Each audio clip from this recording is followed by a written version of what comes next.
Hello बच्चों, चलो let's start with protein. ठीक है, protein you would agree it is the most abundant biomolecule. तो बायोमोलिक्यूल चैप्टर कर रहे हो आप. हाँ, ऑर्गेनिक कंपाउंड हमने पढ़ा है, कार्बोहाइड्रेट है. ठीक है, now abundant organic. Now abundant biomolecule कौन सा है? तो प्रोटीन याद रखना. क्यों? सब में मिलता है भैया. It is a chief, and from where do we get? It is a chief source from milk, cheese, pulses, peanuts, fish, meat, etc. यानी प्लांट सोर्स में भी है, एनिमल सोर्स में भी है. अर्थ में क्या है? प्लांट भी है, एनिमल में. अब जो चीज़ सब में है तो वो मोस्ट अबंडेंट बायोमोलिक्यूल हो गया. So protein is most abundant biomolecule. क्या पूछा है वो देखकर अपने आंसर को टिक करना. So it occur in every part of the body. They form fundamental basic structure and the functional of unit of life. ठीक है. So requires growth for the maintenance of body. आप जानते हो, कहते हैं ना प्रोटीन बहुत इंपॉर्टेंट है. मसल ग्रोथ के लिए आपको प्रोटीन चाहिए. ठीक है, बॉडी को काम करने के लिए प्रोटीन चाहिए. तो इट इज़ मोस्ट, इसलिए फंक्शनल यूनिट कह रहे हैं. The word protein means what? Protein means essential. Proteios means the thing of primary importance, most important. ठीक है. एंड ये लाइन को जरूर नोट करो. All proteins are polymers of alpha amino acids. NCERT क्या बोल रही है? All proteins are polymers of alpha amino acids. अब अमीनो एसिड के क्लासिफिकेशन में आप देखोगे alpha, beta, gamma, delta number of है. ठीक है, अलग अलग कैटेगरीज में आप अमीनो एसिड्स को क्लासीफाई करोगे. अल्फा भी है, बीटा भी है. अल्फा का, बीटा का भी बताती हूँ मैं आपको, लेकिन अल्फा भी है. लेकिन जो हमारा प्रोटीन है वो सिर्फ अल्फा अमीनो एसिड से बना है. ये याद रखना. ठीक है, अब अल्फा क्या होता है तो चलो देखते हैं पहले क्लासिफिकेशन ऑफ अमीनो एसिड्स.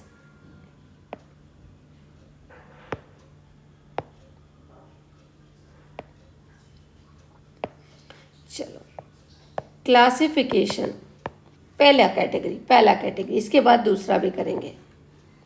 हमारे अमीनो एसिड्स क्लासिफाई होते हैं alpha amino acids, beta amino acids. एक मिनट,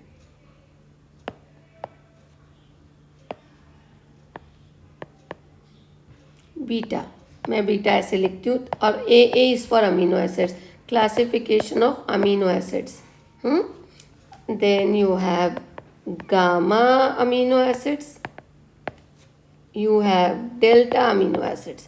ठीक है, ये इतने टाइप्स के आपके हो गए हैं और आगे भी जा सकते हो. अल्फा कब? जब आपका देखो ये categorization it's on basis of attachment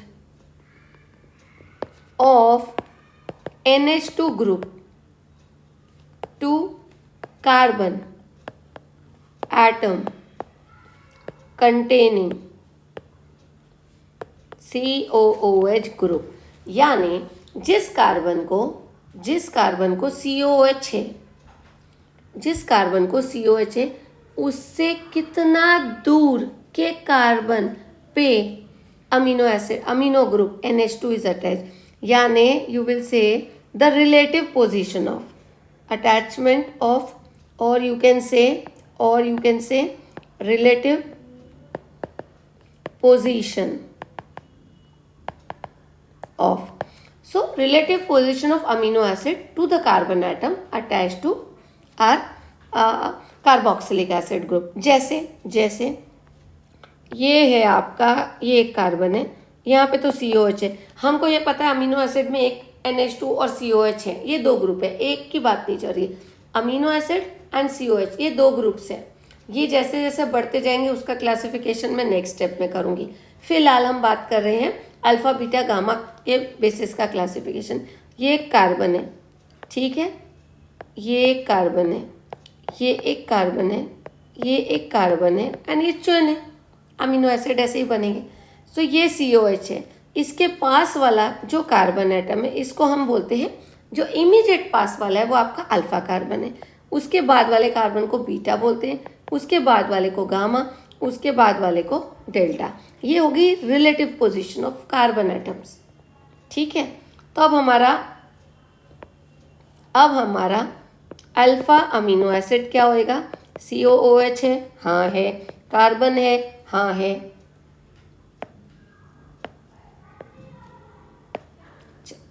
carbon है, हाँ है। अब इस कार्बन पे हमने NH2 लगा दिया, अल्फा कार्बन। यहाँ तो H रहेगा, H रहेगा या CH3 रहेगा, आप उसको R दे दो।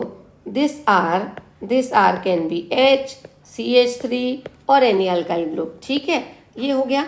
तो ये हो गया अल्फा कार्बन से जब आपका NH2 हटा है तो अल्फा अमीनो एसिड। तो बीटा कौन सा हुआ? COOH है, ये C है, इसमें आगे कुछ भी हो, ये C पे अगर आपने NH2 अटैच कर दिया, ठीक है, ये CH पे अगर आपने NH2 अटैच करा, this is your beta carbon, this is your. तो ये बीटा अमीनो एसिड हो गया। तो गामा कैसा हो गया?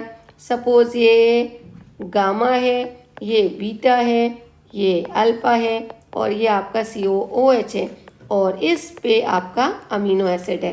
तो ये हो गया gamma amino acid and so on. Position आपकी अमीनो एसिड कार्बोक्सिलिक एसिड से अमीनो ग्रुप NH2 ग्रुप दूर होता जा रहा है। इमीडिएट बाजू वाले कार्बन पे तो अल्फा, दूर है तो बीटा और दूर है तो गामा एंड सो ऑन। ठीक है, ये आपका हो गया classification on the basis of alpha beta gamma. ठीक है, तो चलो अब मैं ये रीड कर रही हूँ, ये मैं रीड कर रही हूँ और जो ज़रूरी है उसको हाईलाइट कर रही हूँ। Amino acid containing amino group and carboxylic group होता है। ठीक है, it the relative position of amino group with respect to the carboxylic group. ठीक है, you will classify amino acids into alpha beta and gamma and so on. Okay, only alpha amino acids are obtained on hydrolysis of protein. Protein बना alpha के ही है तो आप protein को, तो बहुत अच्छा क्वेश्चन है, आप हाइड्रोलिसिस कर रहे हो प्रोटीन का, what kind of amino acid, वहाँ कोई अल्फा अमीनो एसिड का एग्जांपल दिया रहेगा, कहीं बीटा का, कहीं गामा का, तो आपको अल्फा वाले को ढूंढ के टिक करना है। ठीक है, चलो सो देखो ये वाला है, ये देखो ये आपका एग्जाम्पल भी दिया हुआ है, ये आपका अमीनो एसिड है, ये हमारा अमीनो एसिड है, ये हमारा अमीनो एसिड है अल्फा। ठीक है, next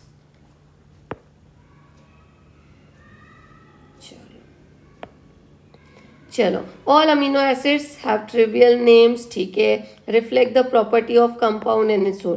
glycine is so named, glycine का ग्लाइसिन नाम क्यों रखा? It is because it is sweet in taste. Glycine को ग्लूकोज जैसा स्वीट होगा तो उसको उन्होंने ग्लाइसिन बोल दिया। ठीक है, तो ग्लाइसिन बिकॉज, तो ये पता रहना चाहिए ग्लाइसिन नाम क्यों दिया। अभी ग्लाइसिन का स्ट्रक्चर जैसे कि आप यहाँ पर ही हम ड्रॉ कर लेते हैं, यहाँ पर ही हम ड्रॉ कर लेते हैं। It is COOH NH2 H और H, ये हमारा ग्लाइसिन है, ये हमारा ग्लाइसिन है। यानी अल्फा कार्बन पे अमीनो एसिड है और दोनों तरफ H है। ये H को आप चेंज कर दो, आपका अमीनो एसिड बदलता जाएगा। ये H को अल्फा के रेंज में, फिर गामा के रेंज में, डेल्टा गामा बीटा के रेंज में आप दूर दूर करते जाओगे। चलो ठीक है, now you come to now.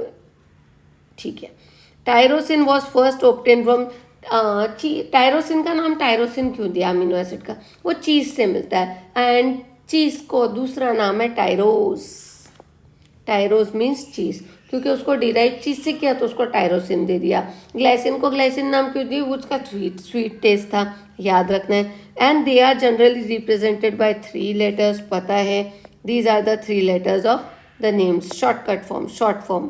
ठीक है, शॉर्ट फॉर्म, और ये उनका एकदम सिंगल नेम का अल्फ़ाबेटिकली नेम। आपका ग्लाइसिन है जहाँ R इज H, मैंने बोला था एलेनाइन, ये एक H को आप अगर CH3 कर दोगे तो आपका स्ट्रक्चर देखो, ये बेसिक स्ट्रक्चर चल रहा है, इस H को आप CH3 कर दो तो आपका एलेनाइन बन गया।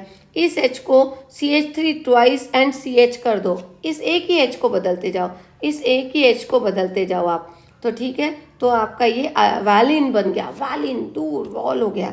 ये देखो इसका स्ट्रक्चर आप बदलते जाओ, इस चेन में आप R को बदलते जाओ। ठीक है, आप R को बदलते जाओ, आपका अमीनो एसिड बदलता जाएगा। चलो इनके नाम याद करना, मैं आपको बताती हूँ। नेक्स्ट, ये पूरा आपका चार्ट है। अभी इसमें आपके कुछ एसेंशियल, चलो next pattern of classification of amino acids हम करते हैं। ठीक है। Next pattern of classification of amino acids हम करते हैं।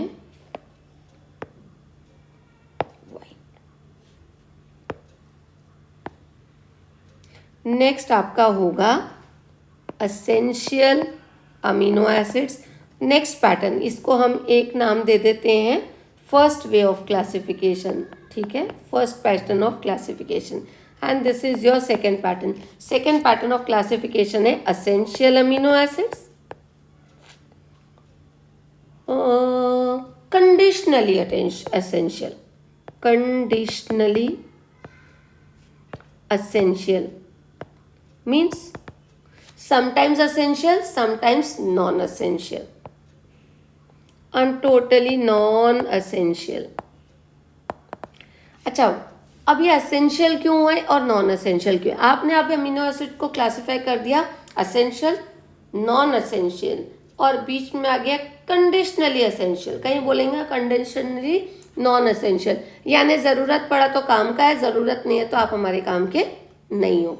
मतलब एसेंशियल अमीनो, चलो पहले नॉन एसेंशियल अमीनो एसिड बताती हूँ। हमारी बॉडी खुद से कुछ अमीनो एसिड्स प्रिपेयर करती है, हमारी बॉडी खुद से कुछ अमीनो एसिड्स बना लेती है, समझ गए, बना लेती है, तो वो हमारे लिए ज़रूरी हुई।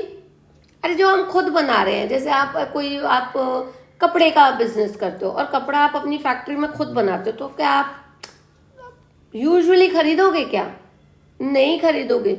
जिस टाइप का कपड़ा आप नहीं बनाते हो वो खरीद लोगे, लेकिन जो आपके यहीं बनता है वो आप खरीदोगे? कहीं से खर्चा करोगे? नहीं। तो वो आपके लिए एसेंशियल हुआ? नहीं। That is non essential for you. So the one which is prepared by the body is non essential. So what is essential? What is essential? The one which is not prepared by the body, but body requires it for its normal functioning. सही बात है, जो body को चाहिए लेकिन body नहीं बना रही तो बॉडी को बाहर से लेना पड़ेगा।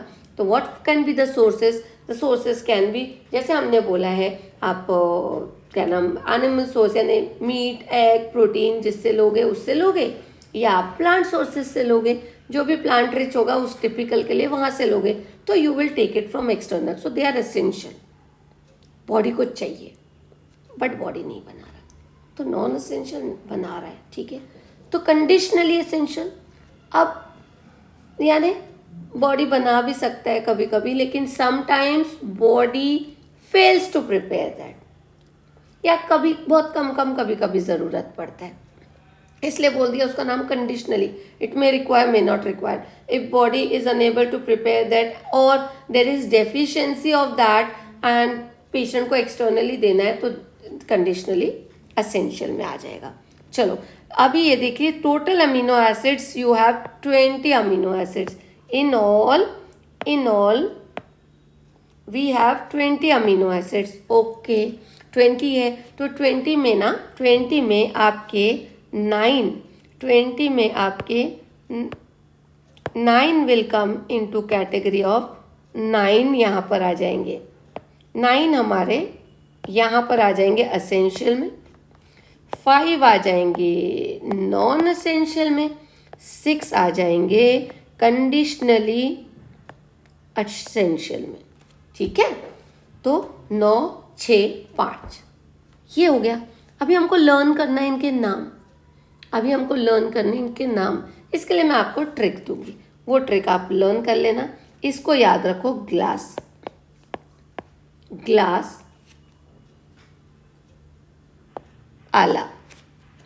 आला माझ्याकडे काय आला? ग्लास आला बोल दो या ग्लास आला बोल लो, है ना, अच्छा है ना।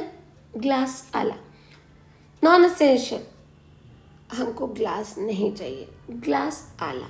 चलो कंडीशनली असेंशियल या कंडीशनली नॉन असेंशियल, तो इसको हम बोलेंगे you have to protect them, है ना। कभी कभी असेंशियल हो सकते, you need to protect them conditionally, अब जरूरत, तो इसको याद रखो। कैपिटल जो लिख रहे हैं ना वो हमारे काम का है, ठीक है। तो इट इज प्रोटेक्ट। कैसे? प्रोटेक्ट की स्पेलिंग में ये लिख रही हूँ, PRO capital T capital C। Protect with glue बोल दो इसको, with glue. Protect with glue, right? Protect with glue. चलो, and next last is your essential. तो ये तो आपको पता होना चाहिए, वैसे तो सारा ही पता होना चाहिए. तो चलो, पता है essential के लिए मैं एक ट्रिक दे रही हूँ आपको. It is like we are going for a trip. We are going for a trip. Why? Trip to throw phenyl. Phenyl on a hilly wall. We are going to throw phenyl on a hilly wall. हिल पे जाएंगे, वहाँ पे एक दीवार बनी हुई है. हिल पे जाएंगे, हिली वॉल बोलना, हिल नहीं बोलना, hilly. L Y is important. Hilly val, val की स्पेलिंग VAL है, ठीक है. हिली वॉल पे जाएंगे टू थ्रो फिनाइल, ठीक है, टू थ्रो फिनाइल. तो trip to throw phenyl on a hilly val. Trip से ट्रिप्टोफैन, ट्रिप से ट्रिप्टोफैन, थ्रो से थ्रियोनिन, फिनाइल से फिनाइल एलानिन, H से हिस्टिडिन, I से आइसोल्यूसिन, L से ल्यूसिन, LY से लाइसिन, VAL से वैलिन. तो let's go on a hilly wall to throw phenyl. So planning for a trip. चलो, so let's do another classification as we have done on the basis of this essential, non essential, conditionally essential. ठीक है. तो देखो, ये है अपना chart. Glycine, alanine, valine, leucine, isoleucine and so on. तो ठीक है, आपको कैसे याद रहेगा? तो मैंने इसको कैटेगराइज कर दिया है यहाँ पे अलग से, ठीक है, विद डिफरेंट कलर्स. ये हमारा है नॉन असेंशियल, सॉरी, ये हमारा है essential amino acid. Essential amino acid बोला था. Going for a trip on a hilly wall to throw the phenyl. तो देखो, हिली का histidine, hill, isoleucine, leucine, lysine, hilly, ठीक है. एक आप डाल दो मिथियोनिन, मेथी वाला फिनाइल डाल दो ना, methionine, phenyl alanine, threonine, trip से ट्रिप्टोफैन, वॉल से वैलिन, तो मेथी वाला फिनाइल. चलो यहाँ लिख देते हैं हम, टू थ्रो मेथी वाला फिनाइल, मेथी वाला, ये वाला फिनाइल ही आ गया, ठीक है. चलो एक सेकेंड, लेट मी चेंज. चलो ठीक है, वो मेथी वाला फिनाइल, ठीक है, हो गया. तो आपका एसेंशियल अमीनो एसिड्स का हो गया है, ठीक है. कंडीशनली एसेंशियल के लिए क्या था हमारा? ग्लास. देखो, ग्लास से दो G से है.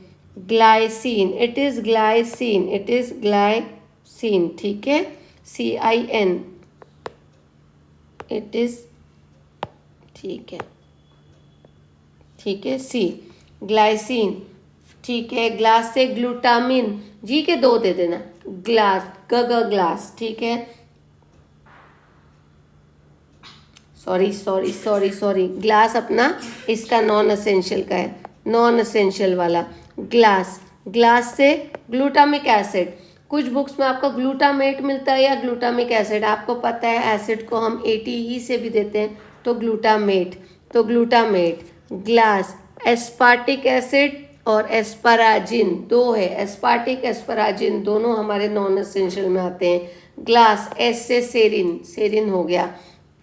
और ग्लास आला था तो एलानाइन, ठीक है. ग्लास आला, तो एस्पराजिन, एस्पार्टेट दोनों उसी में देना है, नॉन एसेंशियल में. अब बच गया कंडीशनली एसेंशियल में. हमने बोला था प्रोटेक्ट विद ग्लू, ठीक है. तो देखो, प्रोटेक्ट, P से आपका हो गया प्रोलिन, टेक, T टायरोसिन, सिस्टीन. प्रोटेक्ट में C से सिस्टीन, वैसे तो C में आपका मेन एक ही आ रहा है, तो प्रोटेक्ट में C है, सिस्टीन दे दो, ठीक है. With your protect with glue, glutamine and glycine. ठीक है, तो ये हो गया हमारा essential non essential amino acid. चलो अभी पढ़ लेते हैं। Essential amino acids are classified as basic. अच्छा, एक और मेथड ऑफ क्लासिफिकेशन, एक और मेथड ऑफ क्लासिफिकेशन है हमारा acidic, basic, then you have neutral. तो तीन तरीके हो गए। एसिडिक में क्या रहेंगे? COOH। देखो आपके अमीनो एसिड में NH2 और COOH ग्रुप्स हैं, जो ज़्यादा और कम और इक्वल रहेंगे तो आपका बन रहा है। एसिडिक में COH group is more then NH2 group, simple. Basic में क्या हो जाएगा? NH2 group is more then COOH group. यहाँ पर both NH2 and COOH are same in number. NH2 is, बस यही है, when NH2 is equal to COH neutral, NH2 is more than COH basic, NH2 is less than COH acidic। क्योंकि COH acidic group है तो वहाँ वो dominant हो जाता है, तो एसिडिक बिहेव करता है। NH2 बेसिक कैटेगरी में आता है, वो अगर ज़्यादा है तो वो डोमिनेट कर जाता है उसके बिहेवियर को। ठीक है, अब देख लो, जो अमीनो एसिड में COH और NH2 ग्रुप दोनों है, ठीक है, इनको आप जब एक्वस सोल्यूशन में डालते हो, when you put this amino acid in aqueous solution, ठीक है, तो व्हाट डू यू गेट? आपका ये जो H+ आयन है ना, H+ आयन ऑफ COOH का H उसको छोड़ के चला जाता है and it gives COOH minus. तो जैसे हम एक स्ट्रक्चर लेते हैं, सपोज CHCOO माइनस और यहाँ पे NH2 रहता है, वो NH3+ हो जाता है। अब देखो, एक ही आपका अमीनो एसिड है जिसमें प्लस और माइनस दोनों चार्जेस हैं। ठीक है, अगर दोनों एक एक है तो ये न्यूट्रल बिहेव करेगा, बट जब इसको एक्वस सोल्यूशन में डालते हो तो COH अपना H छोड़ देता है, एसिड बिहेवियर उसका, वो H छोड़ देगा। बेस क्या करता है? उसका H+ आयन प्रोटॉन एक्सेप्ट करने की टेंडेंसी है, वो ले लिया। तो ये जो ग्रुप है अमीनो एसिड का, जो मॉलिक्यूल है, this acts as a zwitterion. What is Zwitter ion? So it is a Zwitter ion. When amino acid is added to aqueous solution, the COH loses the proton and that proton is gained by NH2 and it acts as ammonia. तो it will a Zwitter ion। देखो otherwise जिस इसमें COOH और NH2 अलग अलग हैं, ठीक है, तो this acts as a neutral molecule। ये COH है, ये NH2 है, तो this will act as a neutral। But जैसे ही आप इसको आप एक्वस सोल्यूशन में डाल रहे हो, now this amino acid behaves as amphoteric, मतलब it will react behave as a base or it can also behave as an acid. यानी अमीनो एसिड बाहर न्यूट्रल है, जो न्यूट्रल अमीनो एसिड है, लेकिन उसको जैसे ही आप एक्वस सोल्यूशन में डाल दोगे उसका बिहेवियर कैसा हो जाता है? एम्फोटेरिक, यानी वो एसिड भी बिहेव कर सकता है, वो बेस भी बिहेव कर सकता है। समझ गए? अब ये गायब हो जाएगा। समझ गए? Okay, so this is for neutral amino acids gives Zwitter ion in aqueous solution।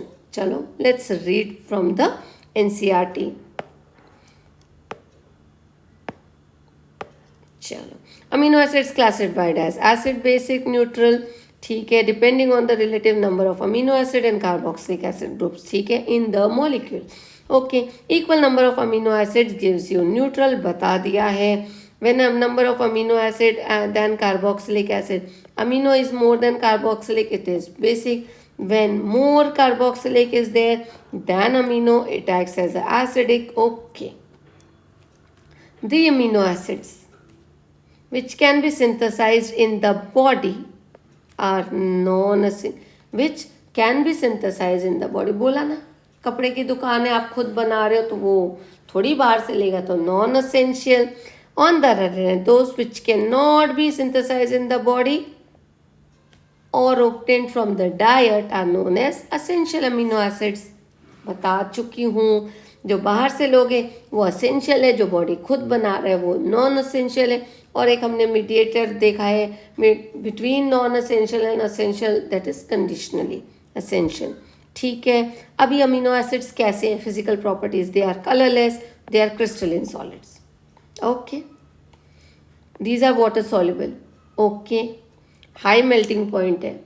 ठीक है, they are high melting point. Okay, they behave like salts rather than simple amines or acids. देखो ना, उसमें एसिड और base दोनों group है, तो amino acids उनको बोलने के लिए हम एसिड बोलते हैं, but they behave like a salt. ठीक है, ओके. अभी देखो, behaviour is due to presence of both acidic and amino group. Why they behave, ऐसा क्वेश्चन पूछ लिया. Amino acids, even the name says acid, why they behave like salt? So because they behave like a salt, because they have amino as well as carboxylic, both the groups present. ठीक है ना, so they behave like salts, or they behave like amphoteric in nature in aqueous solution, क्योंकि वो zwitter ion में convert हो जाता है. In aqueous solution, carboxylic acid loses proton, amino accepts proton, giving rise to a dipolar ion, and that is known as zwitter ion. आपको zwitter ion, defined zwitter ion बोल दिया तो, या zwitter ion के बारे में कुछ एक कहानी लिखती है, असर्शन रीजनिंग में डाल दिया, तो बड़ा थोड़ा ध्यान से पढ़ के अपना आंसर सिलेक्ट करना. This neutral, so this is यानी amino acid is neutral but contains both positive negative charges. A zwitter ion, amino acids show amphoteric behavior as they react with both acids and bases. बता चुके हैं. Except glycine.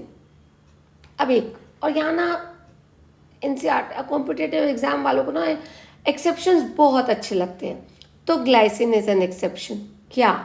It is symmetric carbon पे amino और carboxylic acid है, यानी जो glycine का structure है, दोनों तरफ H है. एक कार्बन ले लो मीथेन को, दोनों तरफ H डाल दो, और एक तरफ COOH दे दो, और एक तरफ आप NH2 दे दो.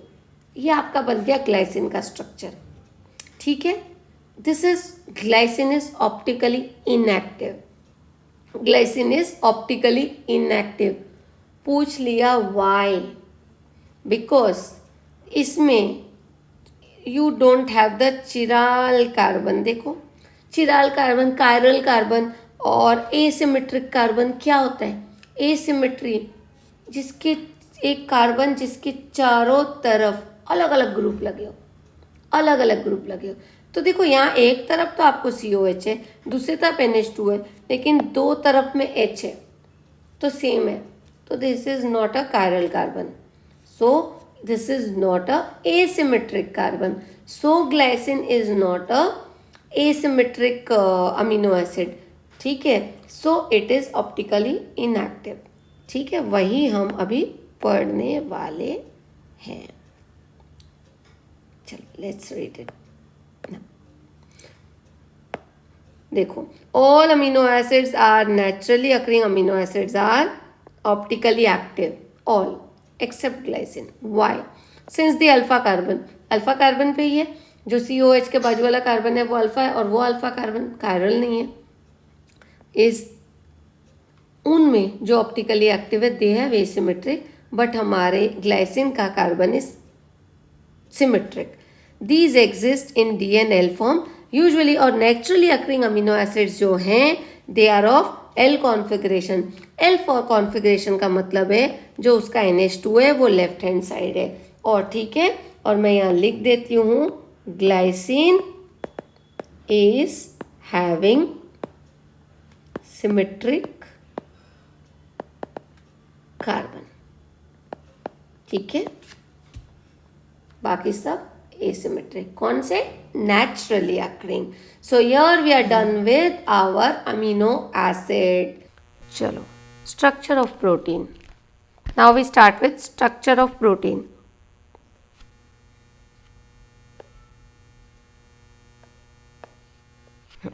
Structure of protein. प्रोटीन का स्ट्रक्चर हम दो इसमें देखेंगे, एक देखेंगे शेप्स के classification of protein, one we will see as per the shape of the protein, ठीक है, और दूसरा रहेगा स्ट्रक्चर के हिसाब से विल क्लासीफाई प्रोटीन। पहले तो चलो प्रोटीन के बारे में थोड़ा सा रीड आउट कर लेते हैं। Proteins they are the polymers of amino acids, ठीक है, अमीनो एसिड पढ़ लिया हमने जिसमें NH2COH ग्रुप है, and they are connected to each other by peptide bond, ठीक है। तो देखो पेप्टाइड बॉन्ड का दूसरा नाम एक और पता होना चाहिए, अमाइड। अमाइड क्या, जिसमें आपका CO और NH दोनों ग्रुप हो, इस बॉन्ड को हम अमाइड बॉन्ड बोलते हैं। तो ये देखो ये यहाँ पर है, तो पेप्टाइड बॉन्ड बोलो या अमाइड बॉन्ड बोलो, इसलिए मैं यहाँ लिख देती हूँ अमाइड बॉन्ड, क्योंकि घुमा के पूछने का सवाल बहुत अच्छा लगता है ना। चलो let me change this colour, ठीक है, अमाइड बॉन्ड। तो देखो chemically peptide linkage is amide formed between COH and OH, and ये जो बॉन्ड आपका बनता है ना, ये दो इसको लिया तो ये जो बनता है ना, तो H2O माइनस वाटर मॉलिक्यूल निकाल लेते, दो मॉलिक्यूल ऑफ अमीनो एसिड आएंगे, कंबाइन होंगे, और एक का OH और एक का H मिलके H2O वाटर निकल जाएगा, ठीक है। केमिस्ट्री है तो केमिकल रिएक्शन पता होना चाहिए, तो माइनस H2O हो जाता है। ये देखो यहाँ पर माइनस H2O हो रहा है, ठीक है, माइनस H2O, सॉरी, तो ये देखो ये माइनस H2O छोड़कर अभी दो बन रहे हैं तो डाइपेप्टाइड, तीन अमीनो एसिड बन रहे हैं तो तीन अमीनो एसिड के बीच में दो पेप्टाइड बॉन्ड रहेंगे, यानी दो अमाइड बॉन्ड रहेंगे, यानी दो CONH बॉन्ड रहेंगे, ठीक है। तो दो बॉन्ड तीन अमीनो एसिड, ट्राइपेप्टाइड, टेट्रापेप्टाइड, पेंटापेप्टाइड, अगर 10 है तो या 10 से ज़्यादा है तो पॉलीपेप्टाइड, ठीक है। 10 से ज़्यादा अमीनो एसिड जुड़े हैं तो वहाँ बॉन्ड कितने होंगे, 9 होंगे, और वो हमारा पॉलीपेप्टाइड काउंट होगा, ठीक है। पॉलीपेप्टाइड के बाद हमको जो पता होना चाहिए प्रोटीन, तो प्रोटीन में क्या है, प्रोटीन उसको कब बोलेंगे, अमीनो एसिड के ग्रुप की चेन को जब 10,000 यूनिट से, सॉरी 10,000 यूनिट से ज़्यादा होंगे तो वो प्रोटीन की कैटेगरी में आ जाएगा। लेकिन कुछ प्रोटीन जो 51 अमीनो एसिड है तब भी हम उनको प्रोटीन्स बोलते हैं, जैसे कि इंसुलिन, यानी कुछ अमीनो एसिड चेन्स जो 51 में ही हम उनको प्रोटीन कहलाते हैं। And there you have example is insulin, ठीक है, there the example is insulin.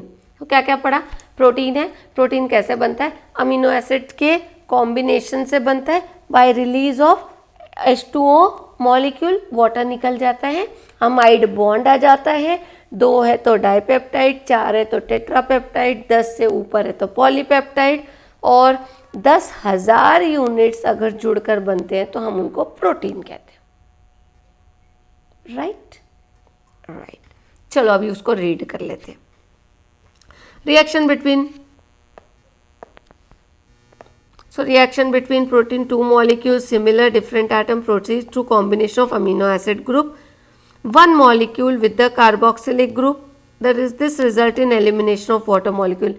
एक अमीनो एसिड का COH, दूसरे का NH, लेफ्ट राइट चल रहा है, देखो इसका अमीनो अलग है, ये आगे के अमीनो एसिड से जुड़ेगा, और इसका NH2 है, इसका COH फ्री है, ठीक है, एक का COH एक का NH2, वो लोग मिलकर H2O माइनस करते हैं। The product of reaction is dipeptide, अगर 2 है, कार्बोनिल ग्रुप, अभी ये देखो ये एक एग्जाम्पल दिया है, आप लोगों को भी आना चाहिए। Suppose carboxyl of glycine combines with amino of another of alanine, तो जो अमीनो एसिड डाइपेप्टाइड मिलेगा उसको ग्लाइसिल एलेनिन बोलेंगे। अगर 3 होगा तो ट्राई, 4 होगा तो टेट्रा, पेंटा, हेक्सा, और अगर when number of amino acid is more than 10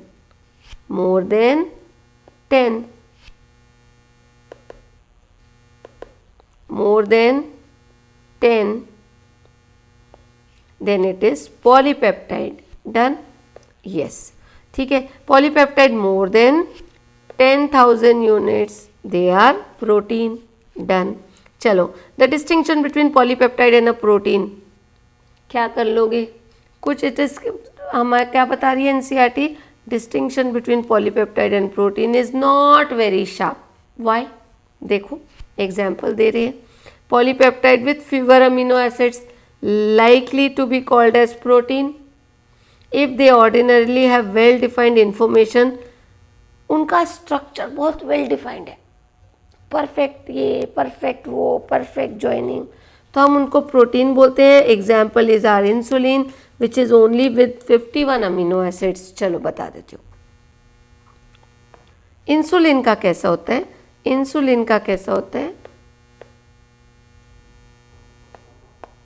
चलो इंसुलिन में कैसा होता है. इंसुलिन 1 2 ऐसे होता है. सपोज 3 पार्ट्स में इंसुलिन की चेन होती है. A chain, B chain connected with C chain और डाईपेप्टाइड लिंकेज. डाईपेप्टाइड लिंकेज होता है. यानी इंसुलिन कैसे बना होता है, 3 चेन होती है, A chain and B chain, और दोनों डाईपेप्टाइड लिंकेज से जुड़ी होती है. ठीक है, तो इन्होंने क्या बोला, polypeptide with fever amino acid, थोड़े से भी हैं लेकिन उनका वेल डिफाइंड स्ट्रक्चर है, कन्फर्मेशन है, तो हम उसको प्रोटीन बोल सकते हैं. उसका एक एग्जाम्पल है insulin. A well defined protein with minimum 51 amino acid are also called as protein. The example is insulin. याद रखना, एक्सेप्शंस याद रखना. ठीक है, तो देखो ये ए चेन है, ये बी चेन है, it is connected with C chain dipeptide linkage से. ठीक है, ये हमारा इंसुलिन है. इसमें हमारे 51 होते हैं. 51 होते हैं तो कैसे होता है, 51 में आपके ए चेन में होते हैं 21 अमीनो एसिड्स. ए चेन में होते हैं 21 अमीनो एसिड्स.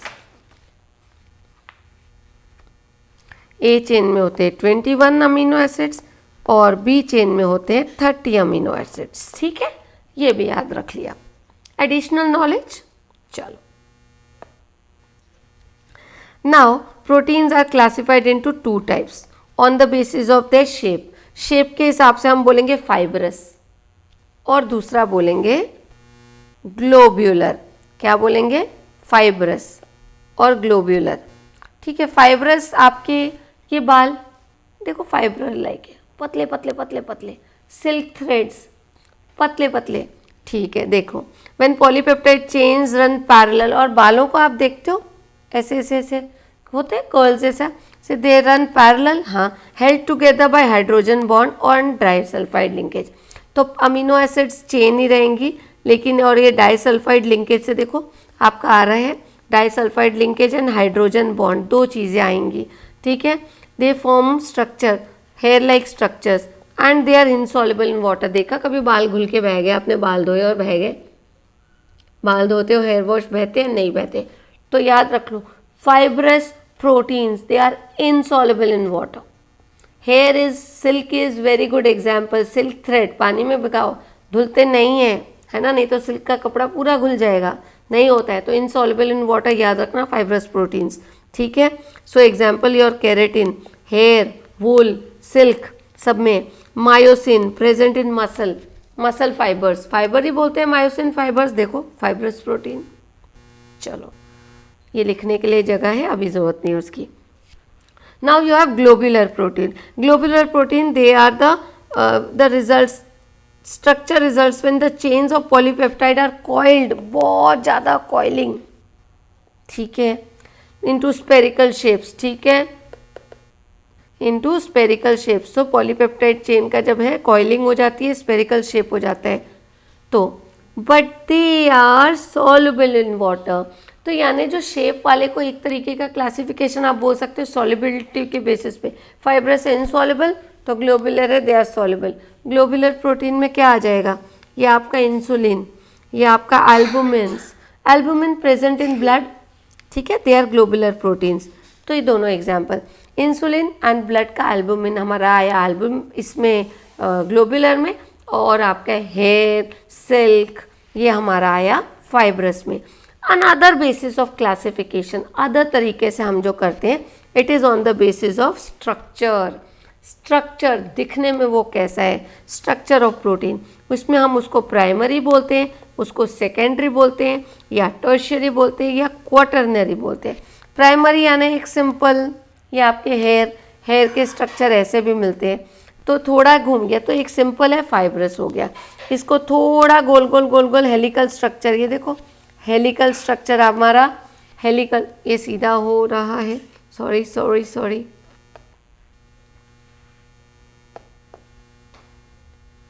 चलो लेट मी टेक दिस। देखो सिंगल चेन है, वो सीधी हो या वो घूमी हुई हो।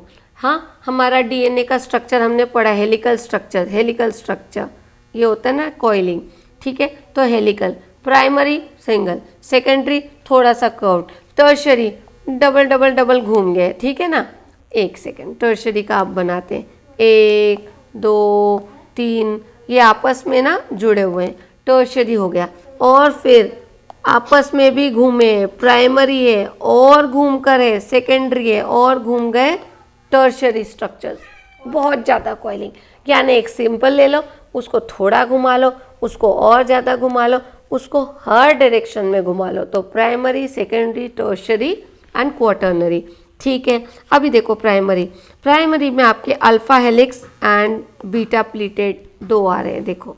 तो अभी हेलिकल स्ट्रक्चर्स में बात करते हैं। प्राइमरी स्ट्रक्चर,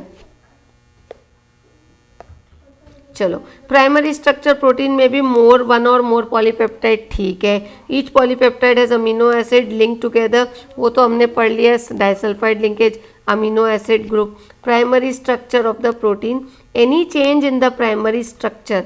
प्राइमरी स्ट्रक्चर यानी कैसा होता है, एक अमीनो एसिड है, दूसरा अमीनो एसिड है, तीसरा अमीनो एसिड है, चौथा है ABCD है, इसको मैं ACBD कर दी, इसको मैं CDBA कर दी, तो आपका प्रोटीन स्ट्रक्चर बदल गया, आपका प्रोटीन स्ट्रक्चर बदल गया। ये प्राइमरी है, सीधी चेन है, आपस में से जुड़े हुए हैं, ठीक है। ये प्राइमरी स्ट्रक्चर, उसमें एक का भी सीक्वेंस बदल दिया तो आपका प्रोटीन स्ट्रक्चर चेंज हो जाता है, ठीक है। ये समझ गए हम, ठीक है, ठीक है। Any change in the, so any change in the primary structure, the sequence of amino acid, it creates a different protein, याद रखना। प्राइमरी हो गया, तो सेकेंडरी प्रोटीन क्या हो गया, सेकेंडरी प्रोटीन हमारा ये है, refers to the shape which in which long polypeptide chain can exist, long है, okay. They are found two different types of structures. इसमें सेकेंडरी में आपके 2 है, एक अल्फा हेलिक्स है और एक बीटा प्लीटेड है, बीटा प्लीटेड। ये देखो एक अल्फा हेलिक्स घुमा हुआ है, इसको ना ये दोनों टक टक टक टक टक, ड्रेसेस में देखते हो प्लीट्स आ जाती है, प्लीट्स आ जाती है, ठीक है। And they can be joint joint joint joint joint joint joint joint joint. तो एक अल्फा हेलिक्स, दूसरा बीटा प्लीटेड। सिंगल हो गया तो अल्फा हेलिक्स बोल दो, 2-3 जुड़कर आ गए तो बीटा प्लीटेड बोल दिया, ठीक है।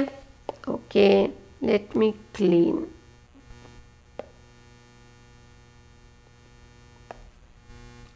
ठीक है, these structures arise due to regular foldings of the backbone of the polypeptide chain to form hydrogen bonding between CO and NH bond। अभी देखो CO बॉन्ड है, हाँ है, इसको मैं इससे नहीं करती हूँ, इससे करती हूँ। देखो CO बॉन्ड है, हाँ है, NH भी बॉन्ड है, हाँ है, तो वो आपस में हाइड्रोजन बॉन्डिंग बनाएंगे। वो आपस में देखो ये यहाँ पर है, सेकेंडरी स्ट्रक्चर में जब हाइड्रोजन बॉन्डिंग आ जाती है तब आपका ये डिफ्रेंसिएशन हो जाता है अल्फा एंड बीटा हेलिक्स। चलो अभी अल्फा हेलिक्स का देखते हैं। Alpha helix is one in most in which polypeptide chains form all possible hydrogen bonds by twisting in a right hand। हमने DNA भी पढ़ा, right hand twisting helical structure, ठीक है। Screw of helix with NH2 bond of amino acid residue hydrogen bonded to COH। NH का hydrogen COH के बीच में hydrogen bond बनाएगा, it gives a alpha helix structure, ठीक है। अब बीटा प्लीटेड क्या हो जाता है, beta pleated sheets all polypeptide chains are stretched out nearly maximum. उनको अच्छा खिंचाओ, ये प्लीट्स बहुत प्रॉपर बनेगी, ये बहुत प्रॉपर बनेगी, ठीक है। जब ये बहुत प्रॉपर बनेगी तब क्या होगा, to maximum extent when you stretch them when you stretch and then laid side by side, और उनको साइड बाय साइड रख दिया टुगेदर, इंटरमोलिकुलर हाइड्रोजन बॉन्ड बन रहे, या इंटरमोलिकुलर हाइड्रोजन बॉन्ड बन रहे। The structure resembles like pleats folded to drape. देखा ना, मैंने बोला ड्रेप्स, ड्रेसेस में आपको प्लीट्स मिलेंगे, साड़ी में प्लीट्स मिलेंगे, स्कर्ट्स में मिलेंगे, इसलिए उसको बीटा प्लेटेड बोलते हैं। यानी इसको बहुत अच्छे से आप स्ट्रेच करो, बहुत अच्छे से आप स्ट्रेच करो, और इंटरमोलिकुलर हाइड्रोजन बॉन्ड याद रखना, तब आपका बीटा प्लेटेड है, तब आपका बीटा प्लेटेड है। अभी आपका हो गया secondary structure. Primary structure simple chain है, सेकेंडरी स्ट्रक्चर में अल्फा हेलिक्स बीटा हेलिक्स, ठीक है।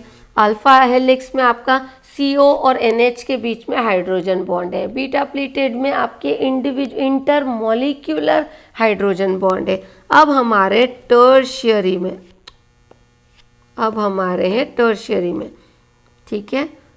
टर्शियरी में स्ट्रक्चर रिजेंबल्स ओवरफोल्डिंग, बोला ना, और ज़्यादा कॉइलिंग कर दो और उससे भी ज़्यादा कॉइलिंग कर दो तो आपका क्वाटरनरी है।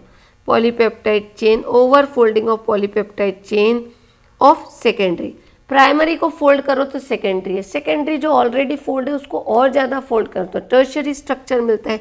Gives right to to major molecular shape, यहाँ फाइब्रस और ग्लोबुलर, जो हमने पहले पढ़ा है। Secondary and tertiary structures of protein, disulphide linkage से जुड़ा है, सही बात है। अच्छा, टर्शियरी स्ट्रक्चर जैसे ही आ जाता है आपका, टर्शियरी स्ट्रक्चर जैसे ही आ जाता है आपका टर्शियरी स्ट्रक्चर में, तो you have different types of attractions, different types of attractions. तो देखो आपका डाइसल्फाइड आ गया, डाइसल्फाइड लिंकेज आ गया, आपका हाइड्रोजन बॉन्डिंग ऊपर तक के था प्राइमरी और सेकेंडरी में। सेकेंडरी में अल्फा और बीटा में दोनों में हाइड्रोजन बॉन्डिंग था, तो यहाँ हाइड्रोजन बॉन्डिंग भी आ गया, डाइसल्फाइड लिंकेज भी आ गया, क्योंकि आपका जो हेलिकल स्ट्रक्चर को देखा आपने, इंसुलिन में A और B डाइसल्फाइड बॉन्ड से अटैच है, तो डाइसल्फाइड बॉन्ड आ गया, हाइड्रोजन बॉन्ड आ गया। अब थोड़े करीब होने की वजह से उनके बीच में वैंडरवॉल अट्रैक्शन भी आ गया, वैंडरवॉल्स अट्रैक्शन भी आ गया, ठीक है। और क्या आ गया, उनके बीच में इलेक्ट्रोस्टैटिक फोर्स ऑफ अट्रैक्शन भी आ गया। टर्शियरी स्ट्रक्चर आते आते देखो 4 टाइप के अट्रैक्शंस आ गए, इलेक्ट्रोस्टैटिक फोर्स ऑफ अट्रैक्शन भी आ गया। तो आप ये याद रख लेना, इसमें टर्शियरी क्वाटरनरी टर्शियरी स्ट्रक्चर आते आते आपको कितने टाइप के अट्रैक्शन आ गए, फोर्स ऑफ अट्रैक्शन आ गए, hydrogen bond, disulphide bond, van der Waals attraction, electrostatic force of attraction. इतना आप टर्शियरी के लिए याद रखो।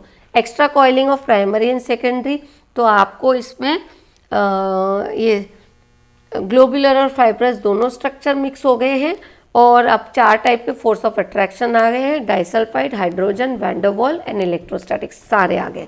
क्वाटरनरी स्ट्रक्चर क्या होगा, extra coiling of tertiary structure. तो क्वाटरनरी में आपको सब मिल जाएगा, आपको प्राइमरी मिल जाएगा, सेकेंडरी मिल जाएगा, टर्शियरी मिल जाएगा, क्वाटरनरी तो बना ही इन सब से है। तो ठीक है, composed of 2 or more polypeptide chain subunit and the special arrangement of this is with respect to each of the, सारे आ गए उसमें quaternary structure.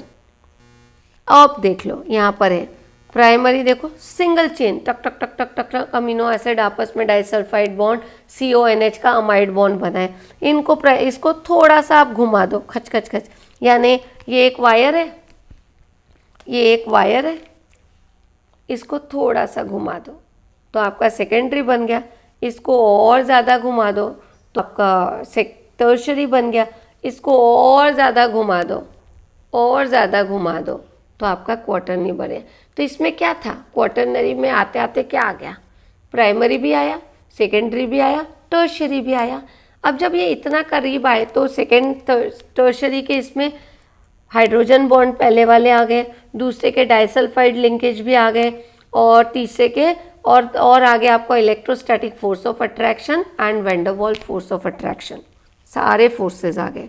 And this is your structure, ठीक है, सेकेंडरी, टर्शियरी एंड क्वाटरनरी, ठीक है, all 3 forces ये आपका दिया हुआ है। प्राइमरी, सेकेंडरी, टर्शियरी, हीम में आ जाता है क्वाटरनरी स्ट्रक्चर, पूरा कुचुड़ मुचुड़। चलो, डी नेचर ऑफ प्रोटीन। अभी आपका प्रोटीन था, ये आपका प्रोटीन है, डी नेचर यानी उसको आप ना तोड़ दो, नेचुरली वो एग्जिस्ट कर रहा है, उसको डी नेचर कर दो। तो ये कैसे करोगे? या तो आप उसको हीट कर दो, या तो उसके ऊपर एसिड डाल दो, कुछ भी स्ट्रॉन्ग डाल दो, एसिड बेस अल्कली, जिससे वो बर्न हो जाए, कुछ हो जाए। तो बाय केमिकल रिएक्शन और बाय हीटिंग, दो प्रोसेस से डीनेचरिंग होता है। डीनेचरिंग से क्या हो जाएगा? उसका स्ट्रक्चर बिगड़ जाएगा। सपोज आपने एक क्वाटरनरी ले लो, उसको हीट कर दो तो टूटने लगेगा, हाइड्रोजन बॉन्ड टूटेंगे, वैन डर वाल्स फोर्सेस टूटेंगे, डाइसल्फाइड लिंकेज टूटेंगे और वो अलग होने लगेगा। तो जब आप डीनेचरिंग ऑफ प्रोटीन होता है तो क्या होता है? इसके सेकेंडरी और टर्शियरी स्ट्रक्चर डिस्ट्रॉय हो जाते हैं, लेकिन प्राइमरी स्ट्रक्चर डिस्ट्रॉय नहीं होता, ये भी याद रखना। डीनेचरिंग आप हीट और केमिकल दोनों तरीके से कर सकते हो। डीनेचरिंग करने के बाद आपका primary structure as it is रहेगा, लेकिन सेकेंडरी और टर्शियरी स्ट्रक्चर डिस्ट्रॉय हो जाते हैं। इतना आपको पता होना चाहिए डीनेचरिंग के लिए। और डेफिनेशन चलो ये बता दिया है, अब मैं रीड कर रही हूँ। Denaturing protein found in biological system is a unique three-dimensional structure and it has a biological activity of a native protein. ठीक है, when a native protein is subjected to physical change कैसे? By change in temperature और chemical change, that is उसकी pH को हम disturb कर दें कोई केमिकल डाल के, हाइड्रोजन बॉन्ड को हम तोड़ दें किसी भी तरीके से, तो वो डीनेचर हो जाएगा। Due to this globules unfold, वो खुलने लगेगा, जैसे कचूमर हो गया, हीट करने से टूटने लगेंगे, बॉन्ड्स टूटने लगेंगे, अलग होने लगेंगे, प्राइमरी स्ट्रक्चर रह जाएगा लेकिन।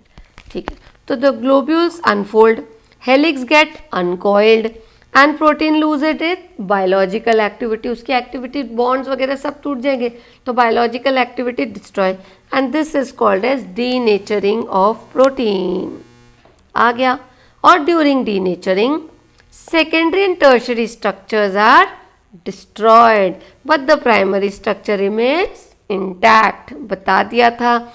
coagulation of protein, अभी आप अंडा को बॉईल करते हो, वाइट हो जाता है, तो what is that? coagulation of protein, egg white on boiling is denaturing, याद रखना। another example is milk protein होता है, उसमें आप ईस्ट से रिएक्ट कर रहे, केमिकल चेंज कर रहे हो और वो कर्डलिंग हो जाता है, दही बन जाता है, it is again the chemical change. तो हीट का एक हो गया एग वाइट, केमिकल का एक आप याद रखो ये मिल्क का, and cause due to the formation of lactic acid, chemical change हो गया, लैक्टिक एसिड बन गया by the lactic acid bacteria present in the milk. ठीक है, now we come to enzymes. Another important topic is enzymes. Enzymes क्या होते हैं? Enzymes are nothing but biocatalyst. Catalyst होते हैं जो एक भी कोई भी रिएक्शन को फास्टर कर देते हैं, उसका टाइम को कम कर देते हैं, एक चीज़ को होने में जल्दी कर देते हैं। एंजाइम्स हमारी बॉडी में मिलती हैं, एंजाइम्स बॉडी में मिलती है, ईदर प्लांट एंजाइम्स बोलो या एनिमल एंजाइम्स बोलो, तो they are found in the body, so they are biological enzymes, are biocatalyst are enzymes. ठीक है, एंजाइम्स सपोज माल्टोज है, माल्टोज हमारा एक शुगर है, उसको ग्लूकोज में कन्वर्ट करते हैं by the action of enzyme maltase, यानी जो एंजाइम माल्टोज को ग्लूकोज में कन्वर्ट करती है माल्टेज होती है, बॉडी में मिलती है। ठीक है, और यूजुअली हम एंजाइम्स को एंड करते हैं ASE से, ये भी याद रखना, वो जिस भी चीज़ पे एक्ट करती है उसका नाम आगे लेते हैं। जैसे ऑक्सीडेशन रिडक्शन जो एंजाइम करती है तो उसको हम क्या कहते हैं? ऑक्सीडो रिडक्टेज कहते हैं ना, ऑक्सीडो रिडक्टेज ASE। तो एंजाइम का नाम आखिरी में ASE आता है। चलो बाकी चीज़ें पढ़ लेते हैं। तो बायोलॉजिकल कैटलिस्ट कहते हैं। Now let me highlight an example, digestive enzymes है जो हमारे फूड को डाइजेशन करते हैं, अब्जॉर्प्शन में हेल्प करते हैं अप्रोप्रिएट मॉलिक्यूल्स को बॉडी में, एनर्जी प्रोडक्शन में एंजाइम हेल्प करती हैं। तो different functions of enzyme, digestion, absorption, energy production में एंजाइम्स इन्वॉल्व है। आप लोगों ने बायो नहीं पढ़ा, वरना कार्बन साइकिल, फोटोसिंथेसिस, ये सब में आपको डिफरेंट एंजाइम्स आएंगी। वैसे 10th स्टैंडर्ड में तो किया हुआ है, ठीक है, फोटोसिंथेसिस।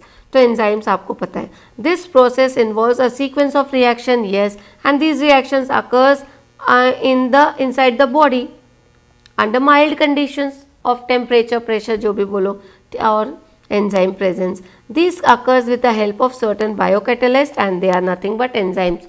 एंजाइम क्या करते हैं, रेट ऑफ रिएक्शन को फास्टर कर देती है। लेकिन जो एग्जैक्ट प्रोसेस ऑफ एंजाइम है ना, ये हमारा होता है, एक एक्टिवेशन एनर्जी लगती है। कोई भी प्रोसेस को करने के लिए कुछ एनर्जी लगती है, amount of energy.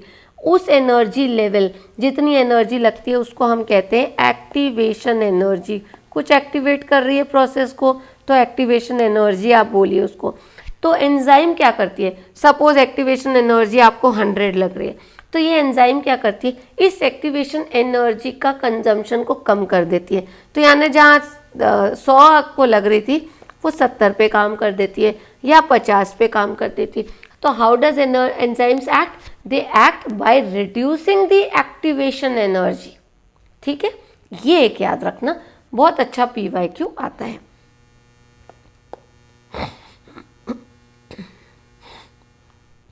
So how do enzymes work? The enzyme work by reducing activation energy. चलो आगे रीड करते हैं।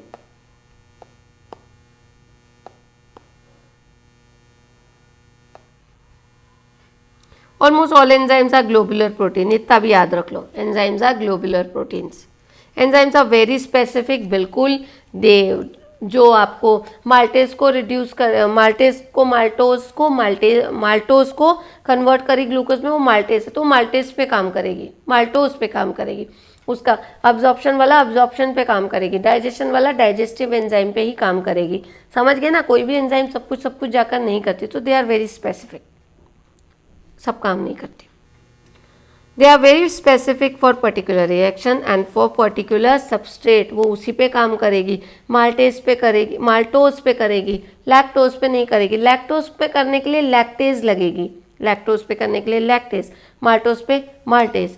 ये माल्टेज जाकर लैक्टोज को कुछ ना कर पाएगी।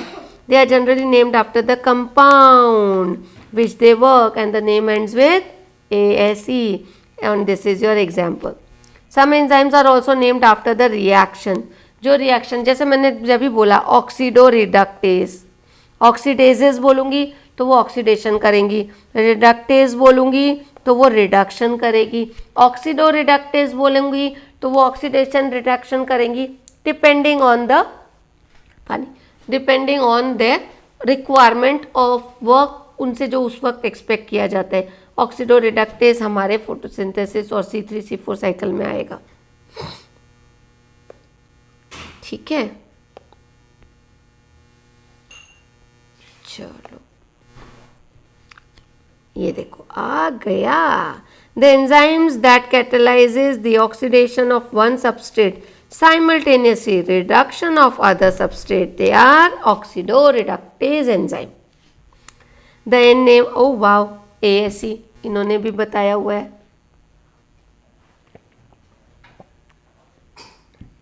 चलो, सो मैकेनिज्म ऑफ एंजाइम एक्शन बता चुकी हूँ, एक्टिवेशन एनर्जी को कम करती है। चलो लेट्स रीड इट, और अपने साइंटिफिक केमिस्ट्री की लैंग्वेज में डेफिनेशन लर्न होना चाहिए। Enzymes are needed only in small quantity, ये याद रखना, बहुत सारा नहीं लगता है, थोड़े में कर लेता है काम। The process of reaction, similar action chemical catalyst के ही जैसा काम करती है। Enzymes are said to reduce the magnitude of activation energy, that's it. Example activation energy, जैसे मैंने बोला था 100 है तो 70 लगेगी या 50 लगेगी, पर थोड़ा सा जेन्युइन एग्जाम्पल देख लेते हैं। Activation energy for acid hydrolysis of sucrose, sucrose को एसिड डाल के हाइड्रोलाइज करना रहा तो हमको एनर्जी कितनी लगती है, 6.22 किलो जूल्स पर मोल, 6.22 किलो जूल्स लगती है energy activation. While the activation energy it becomes to 2.15 kilojoules per mole. देखो आधे से भी कम, 1/3 हो गया। कब, when the same reaction of hydrolysis is done in presence of enzyme sucrase. Value दोनों याद रखना, 6.22 से 2 पॉइंट समथिंग पे 15 पे आ गई. And the mechanism of enzyme action will be discussed, has been discussed. Enzyme action वो आपको बायो में आएगा या आगे आएगा, देखेंगे. नाउ ये मैंने बताया, वैसे ये एक्टिवेशन एनर्जी है. Suppose this is 6.22 kilojoules. Enzyme आकर यहाँ पर यही काम 2.15 किलो जूल पे कर देगी. This is the mechanism of action. ठीक है. अब वो binding of at the specific sites वगैरह वो अभी केमिस्ट्री में उसका ज़रूरत नहीं है. चलो नाउ विटामिन्स, देखो नाम ही बता रहा, vital. Vital amines are vitamins, है ना. तो देखो चलो रीड करते हैं. Vital amines are vitamins. They are required in very small quantity, sometimes taken from outside. ठीक है. Sometimes produced. They perform different functions in the body. They are utilized. Vitamins आपका देखो डिफरेंट टाइप्स के होते हैं. Vitamins के नाम ए, B, सी, D, के, डिफरेंट वाइटामिन्स होते हैं. ठीक है. बी में सब टाइप्स भी है, B1, B2, B6, B12. ठीक है. ऐसे आएंगे हमारे. ठीक है. डी में आपका विटामिन डी है और कोलेकेल्सोफेरॉल विटामिन डी अब्जॉर्प्शन में जो आता है काम. विटामिन सी आपको कहाँ से मिलता है, लेमन और सिट्रस फ्रूट से मिलता है. बी कहाँ से मिलता है हम देखेंगे. ए हमारे को आइज की पावर बढ़ाने के काम आता है. विटामिन ई हमारे को स्किन में काम आता है. So these are the different vitamins which we are going to study in this portion. ठीक है.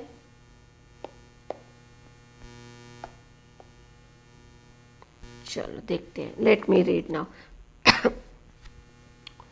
So these are the organic compounds required in very small quantity, बताया, which are taken in our diet. Okay, but their deficiency बहुत कम चाहिए आपको, लेकिन अगर वो कम है तो उसके प्रॉब्लम होते हैं.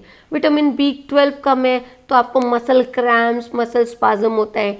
विटामिन सी कम है तो स्कर्वी, ये आपके गम्स का ब्लीडिंग होता है. ए कम है तो आपकी आइज़ कमज़ोर होती है. ई कम है तो स्किन का प्रॉब्लम होता है. डिफरेंट अदर फॉर्म्स होते हैं. बायोटिन आपका विटामिन बी में आता है. बायोटिन आपके हेयर फॉलिकल्स की ग्रोथ में काम आता है. ठीक है. तो डिफरेंट अमीनो वाइटामिन्स उनकी कम लगता तो बहुत कम है, कम प्रोपोर्शन में बॉडी को चाहिए. ठीक है. लेकिन अगर वो कम है तो उसकी डेफिशिएंसी प्रॉब्लम्स बहुत भयानक है. ठीक है. विटामिन डी कम है तो आपकी बोन्स वीकन होती हैं, ऑस्टियोपोरोसिस होता है. ठीक है. चलो देखते हैं. तो डेफिशिएंसी डिजीजेस. ठीक है. They compounds are called vitamins, जो बहुत कम में लगता है but deficiency causes. They are vital amines. तो most of the vitamins can not be synthesised in our body but plants can synthesise them, almost all of them. Okay. तो हमको plant sources से हम लेते हैं. The bacteria in of the gut can produce some vitamins. Gut में हमारे bacteria होते हैं, इसलिए हमको उन बैक्टीरिया को प्रोटेक्ट करके रखना पड़ता है. जब एंटीबायोटिक्स वगैरह खाते हैं ना तो वो बैक्टीरिया जो है ना बॉडी के दोस्त होते हैं वो डिस्ट्रॉय होने लगते हैं, क्योंकि एंटीबायोटिक तो रैंडमली जाके तब डायरिया वॉमिटिंग होता है. तो इंसान को तो हम एक्सटर्नल सोर्स भी लेते हैं. ठीक है. उनके स्पोरलैक आपने देखा, लैक्टोबैसिलस ही होते हैं. स्पोरलैक में क्या होता है, लैक्टोबैसिलस होता है. तो वो हम एक्सटर्नली लेते हैं उन एंटीबायोटिक्स के साथ में. Additional knowledge. चलो. तो vitamins, all the vitamins generally are available in our diet. Okay. लेकिन इसलिए तो पेरेंट्स कहते हैं ना सारे सब्जी रोटी सब कुछ खाइए, तो आपको विटामिन्स मिनरल्स सब कुछ मिलेगा. Different vitamins belong to various chemical classes. चलो. ऑर्गेनिक तो डेफिनेशन, अब exact definition. Organic compounds okay required in the diet in small amount. Definition कैसे? Organic compounds required from our diet in small amounts to perform some specific biological functions for the normal maintenance. For the normal maintenance, हमारी body का normal maintenance. और growth में भी, of growth, optimum growth, extra growth भी नहीं, optimum growth and health of the organism. So what is definition? Organic compounds are required in small quantity, ठीक है, to perform specific functions and those functions are required for the normal growth and development of health of an organism. And vitamins are designed alphabetically, हमने उनको नाम दिया है जो मैं बता चुकी हूँ, A B C D E K तक के होता है. K ब्लड क्लॉटिंग में काम आता है. नोट कर लेना हर विटामिन के फंक्शंस, ठीक है. For example B1, B2, B6, B12, x, लेकिन ये विटामिन एक्सेस रहा तब भी प्रॉब्लम करते हैं. ये विटामिन एक्सेस रहा तब भी प्रॉब्लम करते हैं. Excess vitamin are also harmful. On vitamin pill should be taken for the advice of the doctor. मन से मत खाते रहो, ठीक है. The term vitamin is known as vital amine, ऐसे तोड़ते हैं. उसमें से ई हटाकर नाम बना दिया गया विटामिन. ई को रिमूव कर दिया गया. अब विटामिन आर क्लासिफाइड बताया, ए बी सी डी है, ठीक है. तो उसका एक क्लासिफिकेशन उन्होंने दिया फैट सॉल्युबल. सो दूसरा है fat insoluble. Fat soluble, insoluble यानी ऑयल सॉल्युबल, ठीक है, ऑयल सॉल्युबल. तो fat soluble and fat insoluble. चलो let's highlight fat soluble vitamin. और तो fat insoluble is water soluble. Solubility के हिसाब से water soluble and fat soluble. Fat soluble कौन से? देखो, soluble in fat and oils but insoluble in water. They are grouped as vitamin A, D, E, K. अभी water insoluble आप कैसे learn करोगे? वाटर में इनसॉल्युबल, देखो स्किन के लिए विटामिन ई लगता है, तो क्या घुल जाना चाहिए उसको? नहीं, पानी के साथ सब धुल जाएगा. तो इनसॉल्युबल विटामिन ई. के ब्लड क्लॉटिंग के लिए काम आता है, तो उसको भी सॉल्युबल नहीं होना चाहिए. नहीं तो हमारा बॉडी तो more than 90% of our body is water. Water soluble होगा तो ब्लड क्लॉटिंग के लिए कैसे काम आएगा? तो के भी नहीं होना चाहिए. आइस के लिए लगने वाला ए भी नहीं, तो कैसे धुल के निकल जाएगा? तो ए भी नहीं होना चाहिए. बोन्स तो डिजॉल्व हो जाएंगी. ऐसे इमेजिन करने के लिए बोन्स, तो देखो आइज वाला, बोन वाला, स्किन वाला, ब्लड वाला should be insoluble in water, ठीक है. तो उसको फैट सॉल्युबल में डाल दो. ये आगे चार नाम. तो देखो, and they are stored in liver and adipose tissues. Muscles में स्टोर होंगी, फैट स्टोरिंग टिश्यूज, ठीक है. तो liver and fat storing tissues में वो स्टोर हो जाएंगी. अब वाटर सॉल्युबल प्रोटीन्स, तो बी विटामिन एंड सी. वैसे भी देखो, आप विटामिन सी टैबलेट्स लेते हो ना, और नींबू को भी पानी में निचोड़ते हो, है ना. नींबू को पानी में निचोड़ते हो तो वो डिजॉल्व हो जाएगा और बॉडी में अब्जॉर्ब हो जाएगा. तो विटामिन सी, बी और सी को वाटर सॉल्युबल में डाल दो. They are soluble in water. Water soluble vitamins must be supplied regularly in diet. और हम लोग आजकल वाटर सॉल्युबल विटामिन्स आ गई है. पानी में एक गिलास में डालो, इनो जैसा घुल जाता है, पी जाओ. इसलिए वाटर सॉल्युबल याद रखना. They are readily excreted. और वाटर सॉल्युबल है तो that can be excreted in the body. जितना चाहिए उतना लेता है बॉडी, बाकी एक्सक्रीट आउट कर देता है in the urine and can not be stored except vitamin B12 water soluble में आ रहा है, बी क्लास में से है, लेकिन वो बॉडी एक्सक्रीट नहीं करता है, ठीक है. ओके, एक्सेप्शंस जरूर याद रखना. Some of the vitamin are given there. उनके सोर्सेज दिया है, उनकी डेफिशिएंसी डिसऑर्डर्स भी दिया है.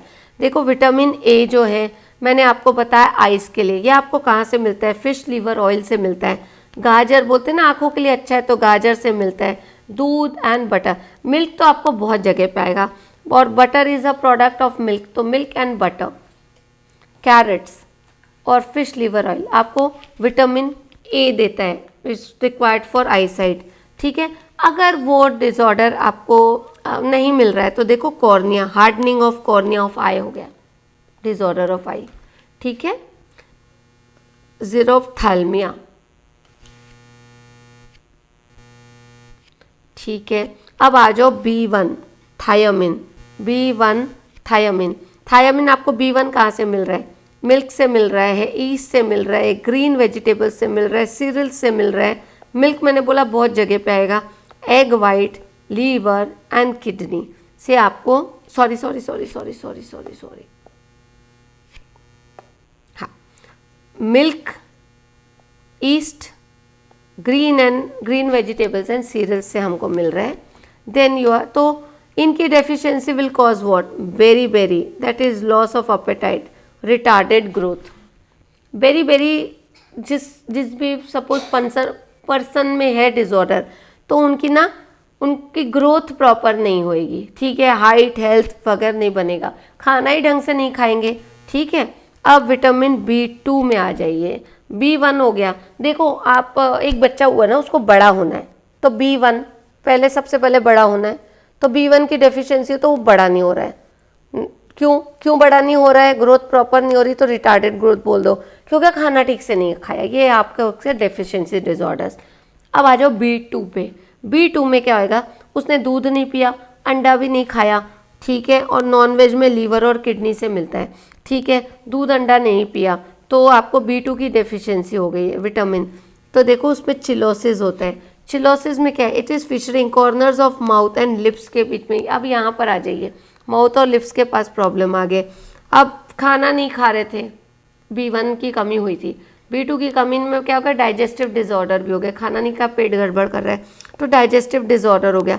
अब देखो ना, पेट गड़बड़ हुआ तो एसिडिटी तो होती है ना, तो देखो बर्निंग सेंसेशन हो गया, लेकिन बर्निंग सेंसेशन स्किन में हुआ है, ठीक है। तो मिल्क एग वाइट पीना चाहिए, नहीं तो लीवर या किडनी खा लो, ठीक है ना, मुर्गा बकरे की, ठीक है, वो नहीं हुआ तो उससे होता है चिलोसिस, ऐसे कुछ लर्न करो। लेकिन क्या हुआ, सबसे पहले देखो यहाँ से नहीं खाया तो मुंह और लिप्स का प्रॉब्लम हुआ, मुंह और लिप्स से खाना नहीं खा रहा था तो डाइजेस्टिव डिसऑर्डर हो गया, डाइजेस्टिव डिसऑर्डर हो गया तो बर्निंग सेंसेशन हुआ, लेकिन बर्निंग सेंसेशन स्किन पे हुआ, ठीक है, ओके। चलो अब हम गए, B1 हो गया, B2 हो गया, B6 पे गए। B6 का नाम है पायरिडॉक्सिन। हमने देखो कार्बन कंपाउंड में पढ़ा है, पायरन is 6 carbon compound, furan 5 carbon था, 6 कंपाउंड का रिंग है, 6 मेंबर्ड रिंग बोलेंगे पायरन। तो पायरिडॉक्सिन में पायरन जैसा नाम आया तो B6 बोलिए उसको, B6 बोल दिया, ठीक है। तो देखो ये भी आपको मिल्क में मिल गया, ईस्ट में मिल गया, एग योक में दे दो लेकिन, ठीक है, B6 को योक में डाल दो, वाइट वाला तो उधर चला गया, एग वाइट तो आपका B2 में चला गया, तो एग के अंदर आपको B6 मिल गया, एग योक आ गया, सीरियल्स और ग्राम्स में मिलता है। अब B6 की कमी से कन्वल्जन्स होते हैं। कन्वल्जन्स क्या होते हैं, एपिलेप्टिक सीजर्स होते हैं, कन्वल्जन झटके आते हैं लोगों को, खाना नहीं खाया, ग्रोथ नहीं हुई, एसिडिटी हो गई, पेट का गड़बड़ हो गया और भूख से समझो कर कर कर कर कर कर कर हो गया, कन्वल्जन्स आ गए, तो B6 में कन्वल्जन्स आ गए लर्न करने का। चलो अब 12 में आ गए, B12 में आपको मिलता है मीट, एग में B12 भी मिल गया, दूध का कर्ड डाल दो, फिश एंड मीट में आपको B12 मिलता है, ठीक है।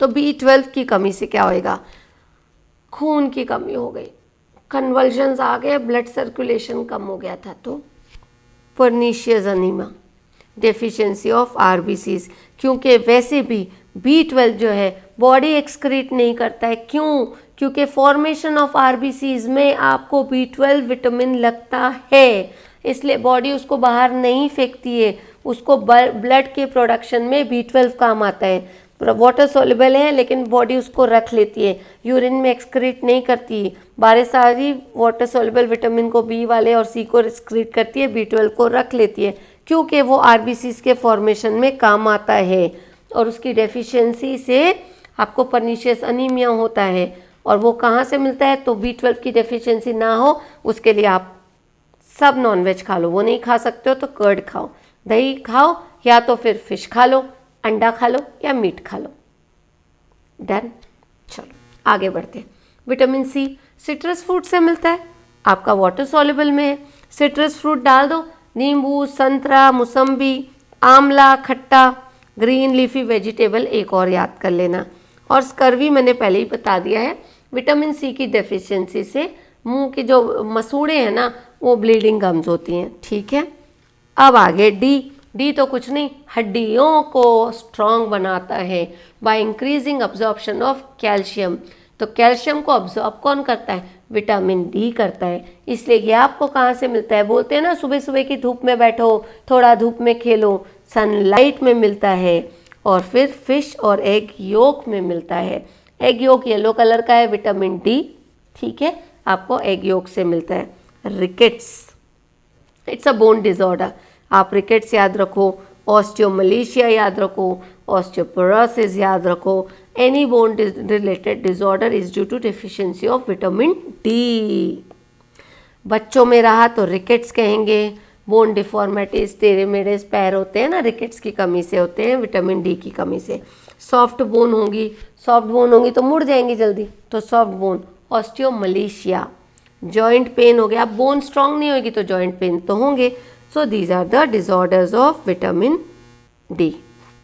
अब आ जाओ ई, मैंने बताया था skin and muscular weakness, vitamin E.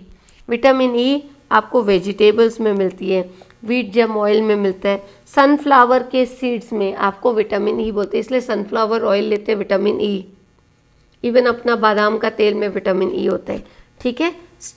Increase fragility of RBCs, ठीक है, आरबीसीज भी फ्रेजाइल होते हैं, हो जाते हैं इसकी डेफिशिएंसी से, ये एक एक्स्ट्रा याद रखना।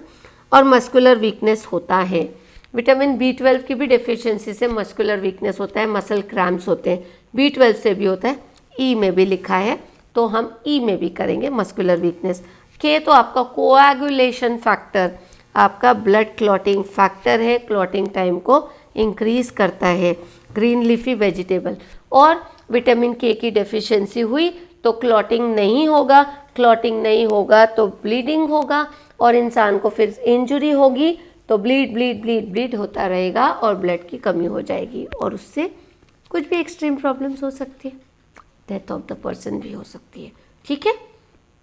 तो vitamin E muscular weakness, increase fragility of RBCs, और B12 से भी होता है मस्कुलर वीकनेस, मसल क्रैम्प्स होते हैं। विटामिन के ब्लड क्लॉटिंग फैक्टर याद रखना, क्लॉटिंग का क्लॉटिंग वो कमी से होता है, और हमको ग्रीन लीफी वेजिटेबल से मिलता है।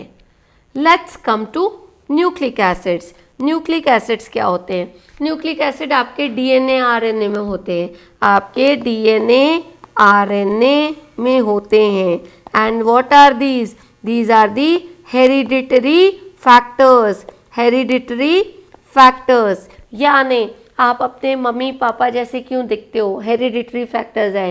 दादा दादी जैसे क्यों दिखते हो? हेरिडिटरी फैक्टर्स है। कहाँ से? DNA RNA. डीएनए आरएनए का पार्ट क्या है? सब यूनिट्स क्या है? These are the nucleic acid which are the subunits which carry the message in terms of genetics, in terms of hereditary, ठीक है। चलो, तो न्यूक्लिक एसिड है तो हेरिडिटी वर्ड आना चाहिए। हेरिडिटी यानी आपका ट्रांसफर ऑफ जेनेटिक इंफॉर्मेशन हो रहा है from your ancestors to you, ठीक है। वो प्लांट में हो सकता है, वो एनिमल में भी हो सकता है। Let's read it. Nucleic acid, every generation of each and every species resembles to its ancestors in many ways. किसी की आंखें सेम, किसी का नाक सेम, किसी का स्किन कलर सेम, किसी का हेयर टेक्सचर सेम, है ना, होता है ना। And these characteristics are transmitted from one generation to the next through the hereditary factor of the nucleus of living cell, which is responsible for transmission of these inherent characters are known as, the process is known as heredity. The particles of this nucleus cell, they are called as chromosomes. Okay, chromosome के through होता है, which are nothing but protein. Another type of biomolecule are nucleic acid. तो protein के अंदर जो biomolecule आया nucleic acid है। And these are mainly of two types. These are mainly of two types.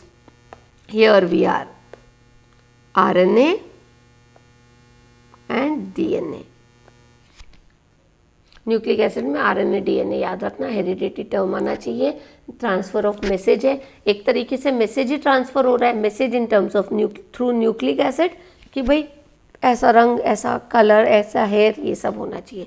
Since nucleic acids are long chain polymers, of nucleotides, they are also known as polynucleotide. ठीक है, चलो अच्छा, James Watson ने दिया था DNA का helical structure. ये ऐसा नहीं होना चाहिए, ये हेलिकल स्ट्रक्चर मैंने बोला था right hand fashion. This is your DNA helix, ये है अपना डीएनए हेलिक्स। ठीक है, एक सेकेंड, ये है डीएनए हेलिकल स्ट्रक्चर, ये है हेलिक्स। ठीक है, ये है हेलिक्स। यहाँ आपके आएंगे adenine, ATGC, double bond, triple bond. ये जो आगे का ये यहीं पे मैं ड्रॉ कर रही हूँ। ठीक है, और ये 3' एंड, तो ये इसका 5' एंड, तो ये इसका 3' एंड, ये इसका 5' एंड। ये क्रोमोसोमल यूनिट है। दो क्रोमोसोमल यूनिट आपस में एंटी पैरेलल होते हैं, यानी उसको दो एंड्स होते हैं, 3' एंड 5' एंड। तो ये ऊपर 3 है 5 है, तो दूसरा जो न्यूक्लिक एसिड उसके साथ में पेयर हो रहा है उसका ना ऑपोजिट, एक का हेड तो दूसरे का टेल, तो इधर इसका क्या रहेगा, टेल रहेगा, इसका हेड रहेगा, यानी इसका 3' के साथ दूसरे वाले का 5' एंड जुड़ा रहेगा, और नीचे से इसके 5' एंड के साथ दूसरे वाले का 3' एंड जुड़ा रहेगा। ये चीज़ें आपको केमिस्ट्री में इतना नॉलेज रहना चाहिए। देखो, और ये किन्होंने बताया था, साइंटिस्ट का नाम है James Watson. Watson and Crick model, helical model बोला है। ठीक है, तो देखो Watson being the scientist, he had given the structure of DNA, that is helical structure. ठीक है, he is best known for the discovery of structure of DNA। इसको ये भी बोलते हैं फ्रांसिस क्रिक एंड विल्किंसन्स मॉडल बोलते हैं। they received a Nobel Prize in this। they proposed the DNA molecule takes the shape of double helical, हाँ, elegantly simple structure that gently twisted ladder, okay। और इसमें प्यूरिन्स और pyrimidines, purines और pyrimidine मैं आगे बताती हूँ, they are the foundation of molecular biology. ठीक है, अब डीएनए हेलिक मैंने बता दिया, 3' 5' एंड है, 5' to 3' एंड है, ए और टी। अब ये ए और टी और जी और सी क्या है, तो देखो कोई भी डीएनए स्ट्रक्चर में, कोई भी डीएनए स्ट्रक्चर में तीन चीज़ें होती है, तीन चीज़ें होती हैं।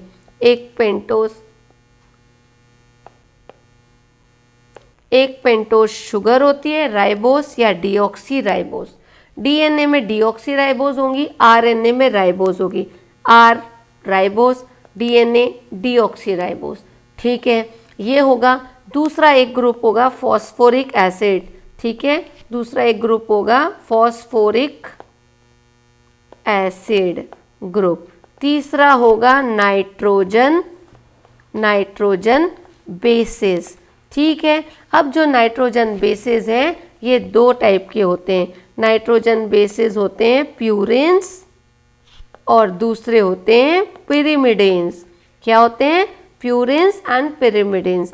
प्यूरिन नाम छोटा है लेकिन इसका स्ट्रक्चर बड़ा रहेगा। पिरिमिडिन नाम बड़ा है लेकिन स्ट्रक्चर छोटा रहेगा। ठीक है, दूसरी चीज़ प्यूरिन्स एंड पिरिमिडिन्स। प्यूरिन्स नाम छोटा है और दो टाइप के हैं, एक एडेनाइन है एक गुआनिन है। पिरिमिडिन्स नाम बड़ा है, स्ट्रक्चर छोटा है लेकिन तीन टाइप है, साइटोसिन, थायोमिन एंड यूरासिल। क्या बताया? कोई भी न्यूक्लियोटाइड स्ट्रक्चर में आपको तीन चीज़ें रहेंगी। ठीक है, एक रहेगा sugar basis, pentose sugar, RNA में राइबोस, डीएनए में डीऑक्सी राइबोस। दूसरा होगा फॉस्फोरिक एसिड जो इनको जोड़ेगा, और तीसरा होगा नाइट्रोजन बेसिस। नाइट्रोजन बेसिस में अब सब टाइप्स है, प्यूरिन्स और पिरिमिडिन्स। प्यूरिन्स दो हैं, पिरिमिडिन्स तीन है। जो दो है वो एडेनाइन और गुआनिन है, जो पिरिमिडिन तीन है वो है साइटोसिन, थायोमिन एंड यूरासिल। ठीक है, अब बात आ गई स्ट्रक्चर की, तो कैसे लर्न करोगे किसका क्या? तो प्यूरिन छोटा है लेकिन उसका स्ट्रक्चर बड़ा है। पिरिमिडिन नाम बड़ा है लेकिन उसका स्ट्रक्चर छोटा है। ठीक है, अब जब हम इनके स्ट्रक्चर्स को देखेंगे तब इस पे बात करेंगे। पहले हम इसको पूरा अब रीड कर रहे हैं। वॉटसन एंड क्रिक मॉडल है। वॉटसन जी ने, जेम्स वॉटसन ने ये मॉडल दिया था। Watson and Crick model of DNA double helical structure बोलते हैं। ठीक है, मॉरिस विल्किंसन ने उसके मॉडल में भी उनको भी क्या नाम इसमें नोबेल प्राइज मिला है। Now you come to chemical composition. तो देखो, कंप्लीट हाइड्रोलिसिस ऑफ डीएनए और आरएनए। जैसे ही आपने उसको तोड़ा, एक डीएनए ले लो या आरएनए ले लो, तो आप उसको तोड़ो। तो पहले डीएनए को तोड़ते हैं। डीएनए को तोड़ोगे तो आपको मिलेगा एक डीऑक्सीराइबोस पेंटोस शुगर। देखो 5 है, 1 2 3 4, तो डीऑक्सीराइबोस मिला। डीऑक्सी क्यों?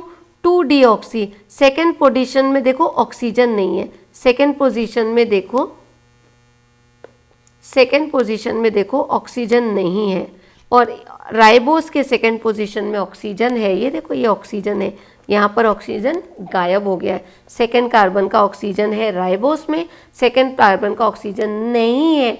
Deoxy removal of oxygen. ठीक है, तो डीऑक्सी। तो अगर आप डीएनए को तोड़ रहे हो तो आपको एक पेंटोस शुगर मिल रहा है, वो है डीऑक्सीराइबोस न्यूक्लियस। ठीक है, अगर आप आरएनए को तोड़ रहे हो, हाइड्रोलाइज कर रहे हो, तो आपको राइबोस मिल रहा है, इसमें ऑक्सीजन है, बाकी सब सेम है स्ट्रक्चर। पेंटोस शुगर है, देखो हमने जो पढ़ा है, oxygen with 4 carbon, CH2OH, OH, लेकिन यहाँ का OH में सिर्फ OH गायब कर दो, H डाल दो, तो ये बन गया। आरएनए को तोड़ा तो ये बना, डीएनए को तोड़ा तो ये बना। दूसरा क्या मिल रहा है? दूसरा दोनों में सेम है, phosphoric acid, nitrogen base. Nitrogen base में एक चीज चेंज हो जाएगी, नाइट्रोजन बेस दोनों सेम रहेंगे, लेकिन डीएनए में जो नाइट्रोजन बेस होगा ए के साथ वो टी कंबाइन होता है। डीएनए में ए के साथ टी कंबाइन होता है, that is tyrosine from pyrimidine. लेकिन आरएनए में ए के साथ यूरासिल कंबाइन करता है, ए के साथ यूरासिल कंबाइन करता है फ्रॉम पिरिमिडिन। समझ गए? यूरासिल। तो आरएनए में AU आता है और डीएनए में AT आता है। अभी कैसे? ये स्ट्रक्चर देखो, ये पेंटोस शुगर है, ऊपर OH दे दो, इसका भी ऊपर OH है, नीचे H है। ये इधर भी 3 पोजीशन बराबर है।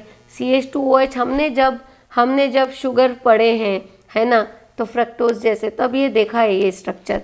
ठीक है, लेकिन बस सेकेंड पोजीशन के O को उड़ा दो, नीचे वाले OH को उड़ा दो और H डाल दो, ऐसे लर्न करो, तो इसलिए वो डीऑक्सी है। ये पेंटोस शुगर आ गया आपका, चाहे डीएनए को आरएनए को आ गया। DNA contains 4 basis, 4 nitrogen bases. कोई भी डीएनए या आरएनए 4 नाइट्रोजन बेसिस होते हैं, लेकिन डीएनए में मैंने आपको बताया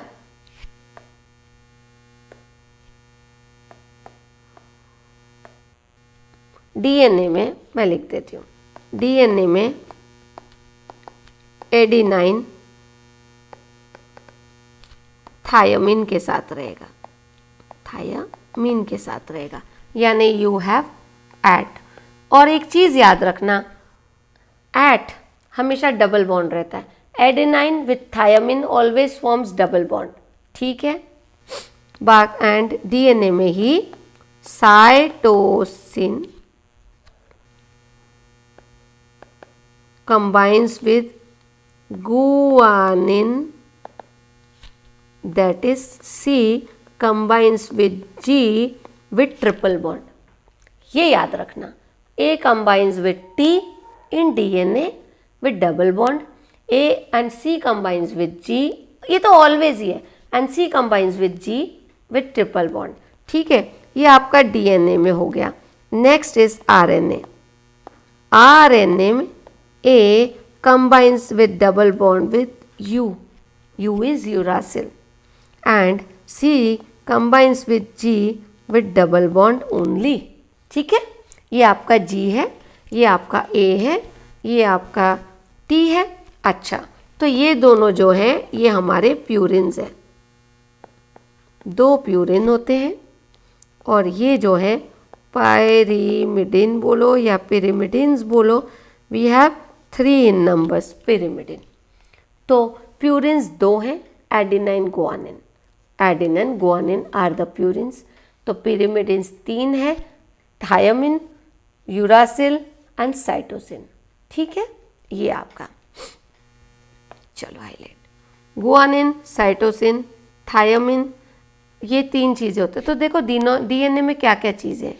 डीएनए में 4 नाइट्रोजन बेसेस हैं, डीएनए में 4 नाइट्रोजन बेसेस है, adenine, thymine, cytosine, guanine, right. RNA contains 4 bases, adenine, guanine, cytosine, guanine same है, यूरासिल डाल दो, टी की जगह यू डाल दो, बस बस। चलो, RNA also contains 4 bases, but 3 bases are similar as that of ANA, DNA, that is A, C and G. Changes with, there is a change with U in place of T. ठीक है, ये हो गया आपका, ये हो गया आपका न्यूक्लिक एसिड। चलो, स्ट्रक्चर ऑफ न्यूक्लिक एसिड बता दिया, क्या क्या होता है। पेंटोज शुगर होता है, पेंटोज शुगर होता है, फॉस्फोरिक एसिड होता है और नाइट्रोजन बेस होता है। 3 चीज़ें हैं। तो देखो, जब सिर्फ बेस विद पेंटोज शुगर जुड़ा है, जब सिर्फ बेस विद पेंटोज शुगर जुड़ा है, तो हम उसको बोलते हैं न्यूक्लियोसाइड। न्यूक्लियोसाइड, जब बेस विथ शुगर, शुगर तो रहना है, उसके साथ बेस डाल दो। अब बेस है, शुगर भी है और फॉस्फोरिक एसिड भी है, ऑल 3 आर प्रेजेंट, तो हम उसको बोलेंगे न्यूक्लियोटाइड। बढ़ गया टाइड, ठीक है। तो चलो, let's read it. A unit is formed by attachment of base. हाँ, अब ये बेस कहाँ जुड़े, to first position of sugar is known as nucleoside. देखो, ये बेस जुड़ा और फर्स्ट पोजीशन ऑफ शुगर है, बेस जुड़ा फर्स्ट पोजीशन, और 5th पोजीशन पे आता है हमारा फॉस्फोरिक एसिड, 5th पोजीशन पे, बराबर। इसको मेरे को कलर चेंज कर देती हूँ, और 5th पोजीशन पे आया हमारा फॉस्फोरिक एसिड, 1st पोजीशन पे आया हमारा बेस। देखो, सबसे पहले बेस आया पेंटोज शुगर से जुड़ने, तो ना वो पहले नंबर पे आके जुड़ गया। होता ना क्लास में, जब बच्चे आते हैं तो पहले बैठते हैं, फिर बाद में जाते हैं। तो बस पहले बेस और शुगर जुड़ रहे हैं तो न्यूक्लियोसाइड बना रहे हैं, तो 1st पोजीशन पे आके जुड़ गया। फिर उसको खाली पोजीशन कहाँ पे जाना है, उसको 5th पोजीशन पे जाएगा, तो फॉस्फोरिक एसिड 5th पोजीशन पे जुड़ जाएगा। अब ये फॉस्फोरिक एसिड और दूसरे इससे जुड़ेगा, समझ गए, ये दूसरे इससे जुड़ेगा। अब देखो, पहले इसको रीड कर लेते हैं। In nucleoside, sugar carbon numbered 1, 2, 3, 4. In order to distinguish these bases, nucleoside is linked to phosphoric acid. Nucleoside is linked to phosphoric acid at the fixed position of the sugar. ठीक है। Nucleoside are joined together. अब ये देखो nucleotide, अब ये देखो, अब ये आपका पूरा न्यूक्लियोटाइड बन गया। अब 1, 2, 3, 4, ये जो अपन ने बनाया था हेलिकल स्ट्रक्चर, हमने ऐसा हेलिकल स्ट्रक्चर बनाया था डीएनए का, 3' 5' 5' 3' एंड, हाँ, तो ये कैसे बनता है, इन नाइट्रोजन बेसिस के एक के पीछे एक लिंकेज। तो ये यहाँ जुड़ता जाएगा दूसरा बेस, ये यहाँ जुड़ता जाएगा तीसरा बेस। तो न्यूक्लियोटाइड, ये न्यूक्लियोटाइड बन गया हमारा, हाँ बन गया, ये न्यूक्लियोटाइड बन गया एक। अब 2 जुड़ेंगे, 3 जुड़ेंगे, तो ये कहाँ जुड़ेंगे, the nucleotides are joint together by the nucleotides are joint by phosphodiester linkage. देखो फॉस्फेट आ रहा ना ये, तो इसको फॉस्फोडाइएस्टर लिंकेज बोलते हैं। इसको एक आप आर बोल दो, एक आर बोल दो, तो ये इस जैसे हो जाएगा O R, phosphodiester linkage between 5' and 3' carbon atoms of pentose sugar. The formation of typical nucleoside is given down. ये देखो, ये दो आ गए, ये एक पूरा न्यूक्लियोटाइड आ गया, ये एक पूरा न्यूक्लियोटाइड आ गया। देखो बेस है, शुगर है, ये हो गया न्यूक्लियोसाइड, फॉस्फोरिक ग्रुप आ गया, तो ये हो गया न्यूक्लियोटाइड। एक न्यूक्लियोटाइड दूसरा न्यूक्लियोटाइड कैसे जुड़ रहे हैं? Phosphodiester linkage. देखो ये 5' एंड से जुड़ रहा है और ये 3 चालू, ये 1 पे आ गया बेस, 5 पे आ गया फॉस्फोरिक। अब खाली पीली कौन सा बचा? थर्ड पोजीशन का बचा, सेकंड से कोई मतलब नहीं, वो डीऑक्सी और आरएनए में नो ऑक्सी वाला ये आपका बनना है पेंटोज शुगर। तो थर्ड पोजीशन पे जाकर ये फॉस्फोरिक एसिड, ये फॉस्फोरिक, इसलिए देखो 5' 3' बोला था, तो थर्ड पोजीशन पे जाकर ये फॉस्फोरिक एसिड एक बॉन्ड बनाएगा, उस बॉन्ड को हम बोलते हैं फॉस्फोडाइएस्टर लिंकेज। सो ये है simplified version, sugar base phosphate, sugar base phosphate, और ये फॉस्फेट का ऑक्सीजन ये यहाँ पर 5' पे है तो इसके 3' से जुड़ेगा, यहाँ पे 5' है तो इसके 3' से जुड़ेगा, और ऐसे ही 5' 3' 5' 3' ये ऑल्टरनेट पर डैशेस चलते रहेंगे।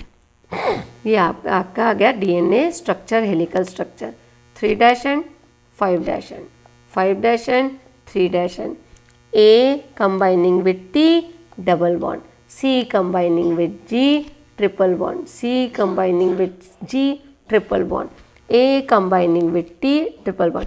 तो देखो यहाँ A और T है तो ये क्या हो गया? डीएनए का है, ये देखो डीएनए का स्ट्रक्चर। आरएनए में क्या हो जाएगा?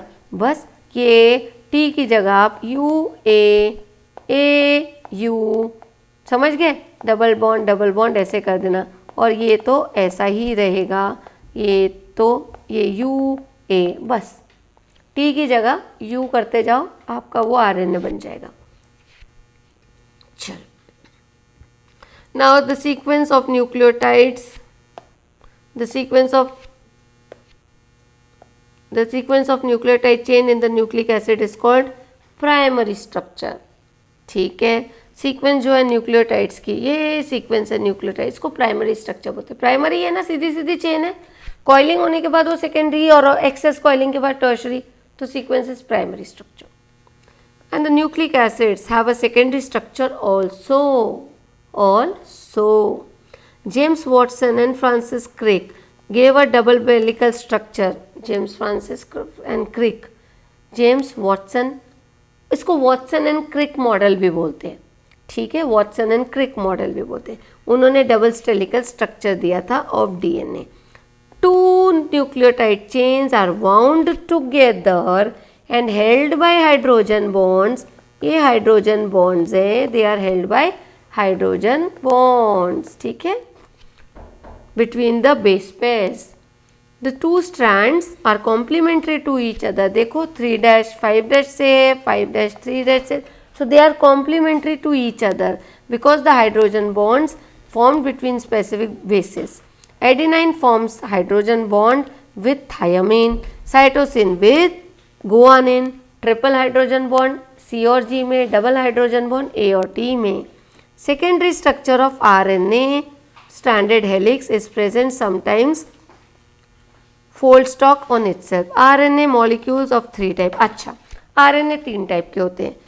mRNA उनको कहते हैं मैसेंजर लेके जाने वाले आने, mRNA मैसेज लेके जाते हैं, tRNA उस मैसेज को ट्रांसफर करते हैं, तो tRNA, और rRNA जो राइबोसोमल आरएनए होते हैं जो प्रोटीन को सिंथेसाइज करते हैं। तो कैसे है? मैसेज लेंगे, मैसेज को ट्रांसफ़र करेंगे, और ट्रांसफ़र को फिर आप कन्वर्ट करोगे प्रोटीन में, तो वो आरआरएनए, ठीक है। तो 3 types of RNA, mRNA, tRNA, rRNA, messenger RNA, transfer RNA and ribosomal RNA, ठीक है। तो वही है, फंक्शन क्या हो जाएंगे आरएनए, जो मैसेज को ट्रांसफ़र कर रहा है एक जगह से दूसरी जगह पे लेके जा रहा है, भाई ये वाला प्रोटीन बनाने, प्रोटीन सिंथेसिस के दौरान, ठीक है, तो वो मैसेज कैरी करेगा। टीआरएनए उसको पकड़ के लेके जाएगा पोस्टमैन की तरह और ट्रांसफ़र करेगा, जगह से उठा के ला के अपनी जगह पे लाएगा। तो टीआरएनए राइबोसोमल आरएनए सिंथेसिस में हेल्प करेगा। Ribosomal. Hargobind Khorana, again a scientist, what he do, he obtained professor who molded खुराना's thought philosophy। इनका आता है question. Khorana went back to England, ठीक है। He shared the Nobel prize in physiology in the cracking genetic code.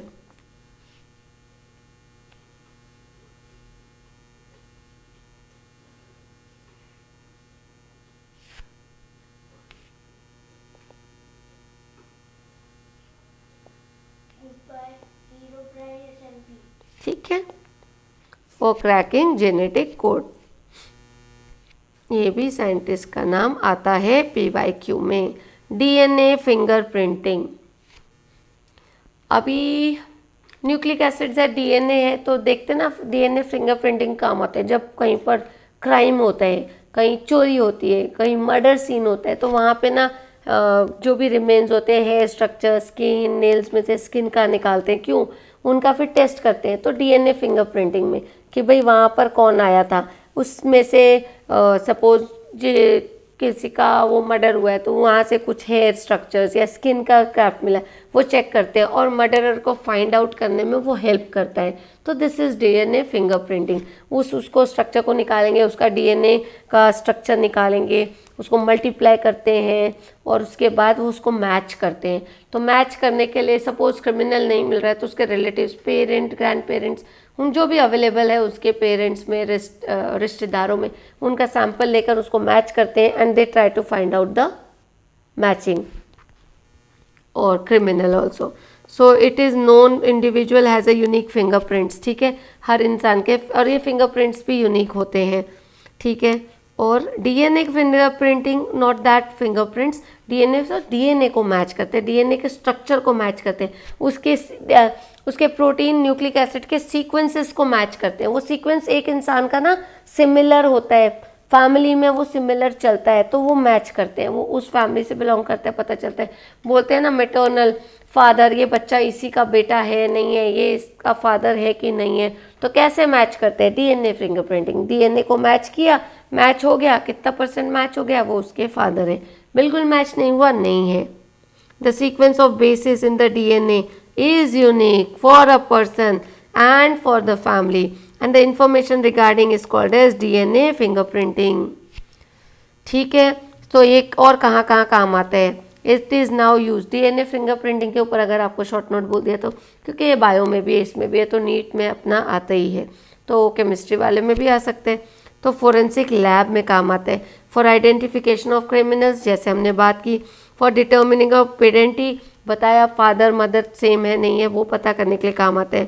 किसी की body मिलती है, नहीं पता चलता है, रिमेन्स होते हैं, जल गया है, फेस नहीं मैच हो रहा है, तो रिलेटिव्स से मैच करने के लिए रिलेटिव लेंगे, उसके जो रिमेन्स होते हैं उससे वो डीएनए मैच करते हैं।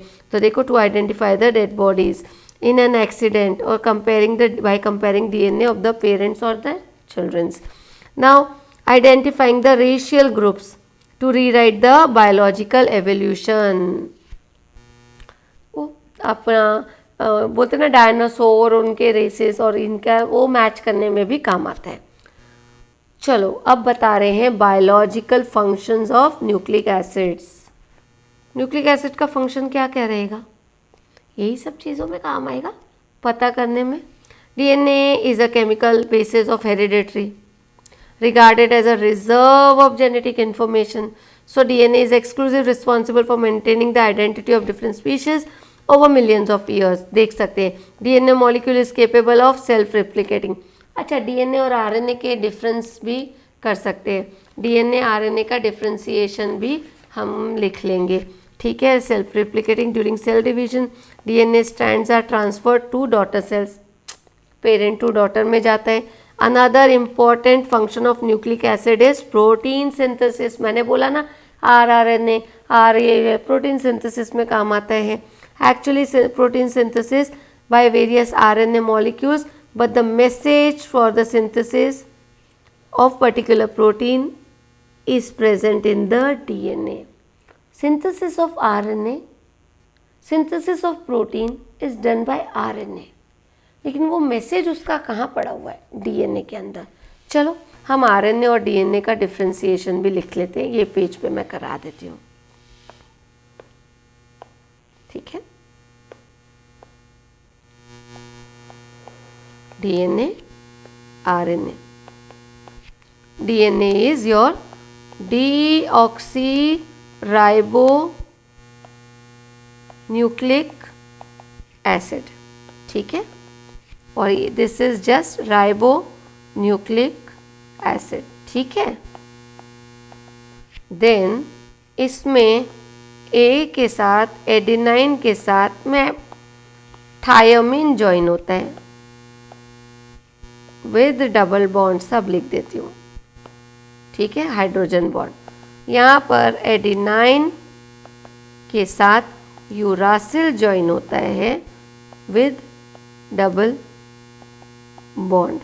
डन. एक और आरएनए के टाइप्स कर दो. Types you have mRNA, you have tRNA, you have rRNA, ठीक है. Now you have DNA, they are self-replicating, ठीक है.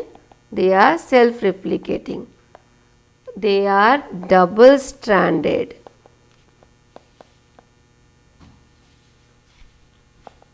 or single stranded. They are single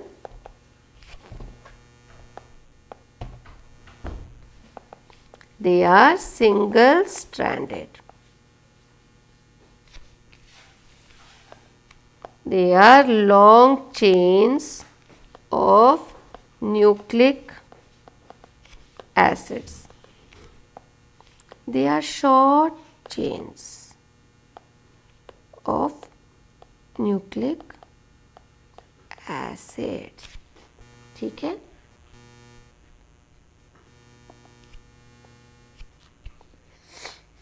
यहाँ थायमिन होता है, वहाँ यूरासिल होता है. थायमिन को 5-methyl यूरासिल भी बोलते हैं.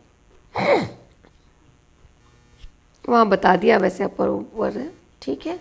They are self replicating. RNA के टाइप्स भी लिख दिए. That was your differentiation of DNA and RNA.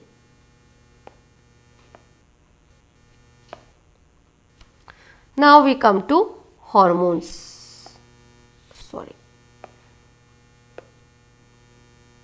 Now we come to hormones. Hormones क्या है? हमारे बॉडी के फंक्शंस में बहुत सारे बॉडी के हार्मोन्स, ग्रोथ हार्मोन्स होते हैं, ठीक है.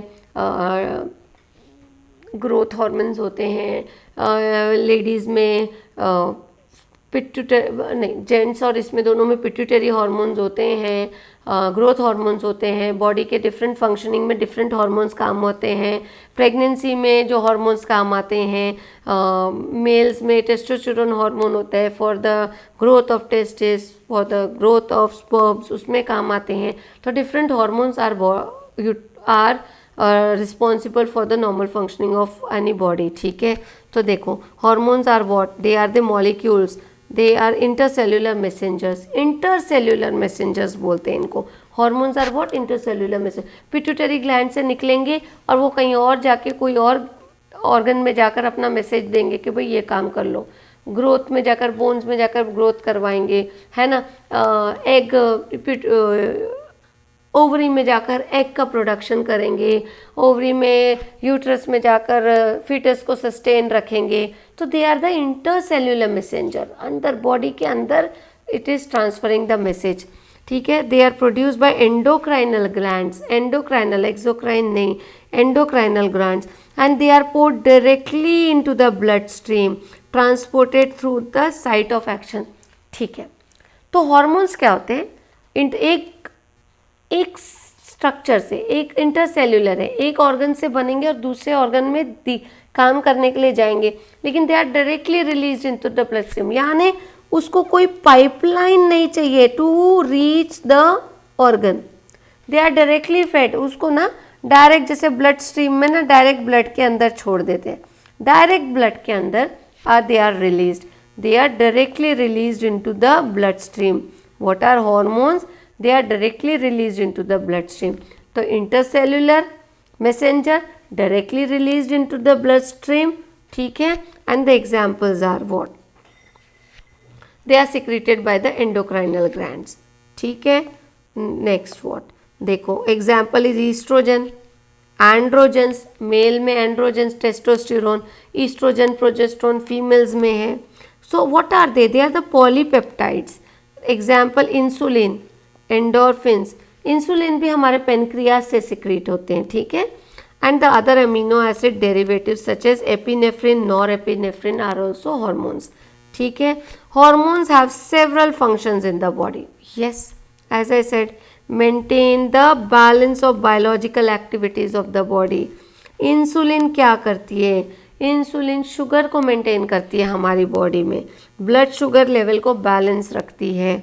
टेस्टोस्टेरोन ग्रोथ ऑफ स्पर्म्स करते हैं, ठीक है, और मेल कैरेक्टर्स की ग्रोथ में काम आते हैं. ईस्ट्रोजन प्रोजेस्टेरोन ओवरी के ओवम को डेवलपमेंट में काम आते हैं, ठीक है. Glucagon, hormone glucagon tends to increase glucose level. Glucagon भी पेनक्रियास से सिक्रीट होते हैं जो शुगर के लेवल को इंक्रीज करता है बॉडी में. जब शुगर कम होती है तो ग्लूकागोन तो शुगर को बनाता है, जब इंसुलिन शुगर को कम करती है बॉडी को, ठीक है. Two hormones together regulate the glucose levels. तो याद रख लो, insulin and glucagon, they both are two hormones which help in regulation of glucose, that is sugar in the body. Yes. Epinephrine, norepinephrine क्या करती है? They mediate responses for the external stimuli. External stimuli कैसे? जैसे suppose epinephrine और आपके आगे शेर आ गया, शेर आ गया तो ना ये बॉडी में ना इनको कहते हैं फाइट एंड फ्लाइट हॉर्मोन्स. ये बोलते हैं भाग ले. आंखें खुल जाती है शेर को देखकर, धड़कन बढ़ जाती है, ऑक्सीजन आपको सांस लेने लगता है, you run, fight and flight, भागो. Epinephrine, norepinephrine. तो व्हाट आर दिस स्टिमुलाई? ये आपको रिएक्ट करने को बोलता है, ये आपको रिएक्ट करने को बोलता है, seeing the situation. So they are the stimuli, external stimuli. Growth hormones are also sex hormones. They play growth and development में काम आता है. बता दिया, testosterone grow in males, progesterone, estrogen in females. Thyroxine thyroid gland से produce होते हैं. There is an iodinated derivative of amino acid tyrosin. ये भी थायराइड हॉर्मोन्स बहुत सारे बॉडी के फंक्शंस को कंट्रोल करते हैं. अब normally low level of thyroid, अब ये 2-3 डिसऑर्डर्स है, हाई लेवल और लो लेवल, ये भी याद कर लेना. लीड्स टू हाइपोथायरॉयडिज्म, गॉइटर भी बोलते हैं. Characteristics of lethargy and obesity. Low thyroid hormone thyroid gland से सिक्रेट होते हैं, उसकी डेफिशिएंसी को हाइपो मीन्स कम, हाइपर मीन्स एक्सेस. हाइपोथायरॉयड में पेशेंट को सुस्ती महसूस होती है, आलस आती है, हिम्मत नहीं होती है काम करने को. तो लेथार्जीनेस और ओबेसिटी, वो मोटे हो जाते हैं, they weight gain. Hypothyroid, increase level of thyroid is known as hyperthyroidism. Low level of iodine in the diet, बोलते ना आयोडीनेटेड नमक खाओ. Low level of iodine in the diet leads to hypothyroidism. Enlargement of gland, या सूजन आती है, goitre कहते हैं, सूज जाता है उनका गला. तो hypothyroid known as goitre. Low level of thyroid hormone leads to goitre, swelling of the ये गला, ठीक है. और उसमें लेथार्जी होती है, ओबेसिटी, मोटा हो जाता है. वैसे हाइपरथायरॉयड में इंसान पतला हो जाता है, ठीक है, सिकुड़ जाता है. This condition is largely controlled by adding iodinated salt, बता ही दिया भैया. अब आगे स्टेरॉयड हार्मोन्स, अब आगे steroidal hormones. Steroidal hormones are what? They are produced by adrenal cortex and the gonads. Gonads यानी testis in male, ovaries in female. Hormones released by the adrenal gland play a very important role in the functions of body. Example glucocorticoids. सारे hormones रट के जाना बहुत अच्छा है, आता ही है. Glucocorticoids control carbohydrate metabolism. ठीक है. Modulate inflammatory reactions, are involved in the reactions of stress. ठीक है. The mineralocorticoids control levels of excretion of water and salt by the kidney. देखो मिनरल नाम ही बोल रहा है, मिनरल्स में सॉल्ट एंड मिनरल याद रखना. और सॉल्ट रिलीज कहाँ होता है? यूरिन से होता है. तो मिनरलोकॉर्टिकॉइड्स तो मिनरल से सॉल्ट वाटर को बैलेंस रखता है बॉडी में. तो आपने ग्लूकोकॉर्टिकॉइड्स को आपने दे दो कार्बोहाइड्रेट मेटाबॉलिज्म में ना. ठीक है. मिनरल्स में सॉल्ट एंड वाटर, तो mineralocorticoid salt and water balance हो गया. तो ग्लूकोकॉर्टिकॉइड्स को आप कार्बोहाइड्रेट मेटाबॉलिज्म इन्फ्लामेटरी रिस्पॉन्सेज में दे दो. अब आ जाओ इफ एड्रिनल कॉर्टेक्स. ये लोग काम क्या करते बता दिए. एड्रिनल कॉर्टेक्स से सिक्रीट होता बता दिया. ठीक है. तो अब एड्रिनल कॉर्टेक्स को कमज़ोर हो गया, कोई डिसऑर्डर हो गया, कुछ प्रॉब्लम हो गई, तो if adrenal cortex does not function properly, तो क्या होएगा? ये ग्लूकोकॉर्टिकॉइड मिनरलोकॉर्टिकॉइड रिलीज होंगे प्रॉपरली? नहीं होंगे. तो देखो adrenal cortex disorder Addison's disease बोल दो. एड्रिनल एडिसन्स डिजीज हो गई and it is characterized by hypoglycaemia. Adrenal cortex का प्रॉब्लम हुआ तो एडिसन्स डिजीज होएगी. एडिसन्स डिजीज होएगी तो हाइपोग्लाइसेमिया होगा, यानी शुगर उसमें कम होएगी. ठीक है. शुगर कम हो गई तो वीकनेस हो जाएगी. ठीक है. And increase susceptibility to stress. अब शुगर कम है, ब्रेन को शुगर कम मिलेगी तो ठीक है, वीकनेस तो हो रही है और स्ट्रेस लेवल भी बढ़ जाता है. The disease is fatal unless it is treated with by glucocorticoids and mineralocorticoid. तो इट्स अ फेटल डिजीज. अरे यार शुगर कम हो गया तो ब्रेन डिसऑर्डर हो जाएगा, ख़त्म हो जाएगा इंसान. यार ब्रेन को भी शुगर लगती है नॉर्मल फंक्शनिंग के लिए. ठीक है. तो इसलिए आपको एक्सटर्नली ग्लूकोकॉर्टिकॉइड या मिनरलोकॉर्टिकॉइड देना पड़ेगा. Hormone released gonads by the gonads, आगे टेस्टिस और ovary, responsible for development of secondary sex characters. बोला testosterone is responsible for development of secondary sex characters in male. Beard, hoarsening of sound जो होता है ये सब. फीमेल में development of breast and other body parts. It is due to these gonadal hormones. Testosterone in males, it is responsible for development of secondary male characters, deepening of voice, facial hairs, general physical constitution. Estradiol is the main female sex hormone. It is responsible for development of secondary female characteristics and participates in the control of menstrual cycle. Menstrual cycle में भी ये hormones they play important role. Progesterone is responsible for maintenance of pregnancy. जब pregnancy होती है तो pregnant होने के बाद वो लेडी में प्रोजेस्ट्रॉन लेवल एक अच्छा खासा लेवल होना. प्रोजेस्ट्रॉन कम होगा तो मिसकैरेज हो जाता है. तो maintenance of pregnancy and preparing of the uterus. Pregnancy maintain करने के लिए यूट्रस पूरा तैयार होना ताकि जो बेबी एग है वहाँ पर वो अच्छे से इम्प्लांट हो सके और वहाँ पे डेवलप हो सके, टिका रह सके. तो वही लाइन है, preparing the uterus for implantation and maintenance of pregnancy. ये भी याद रखना. ठीक है.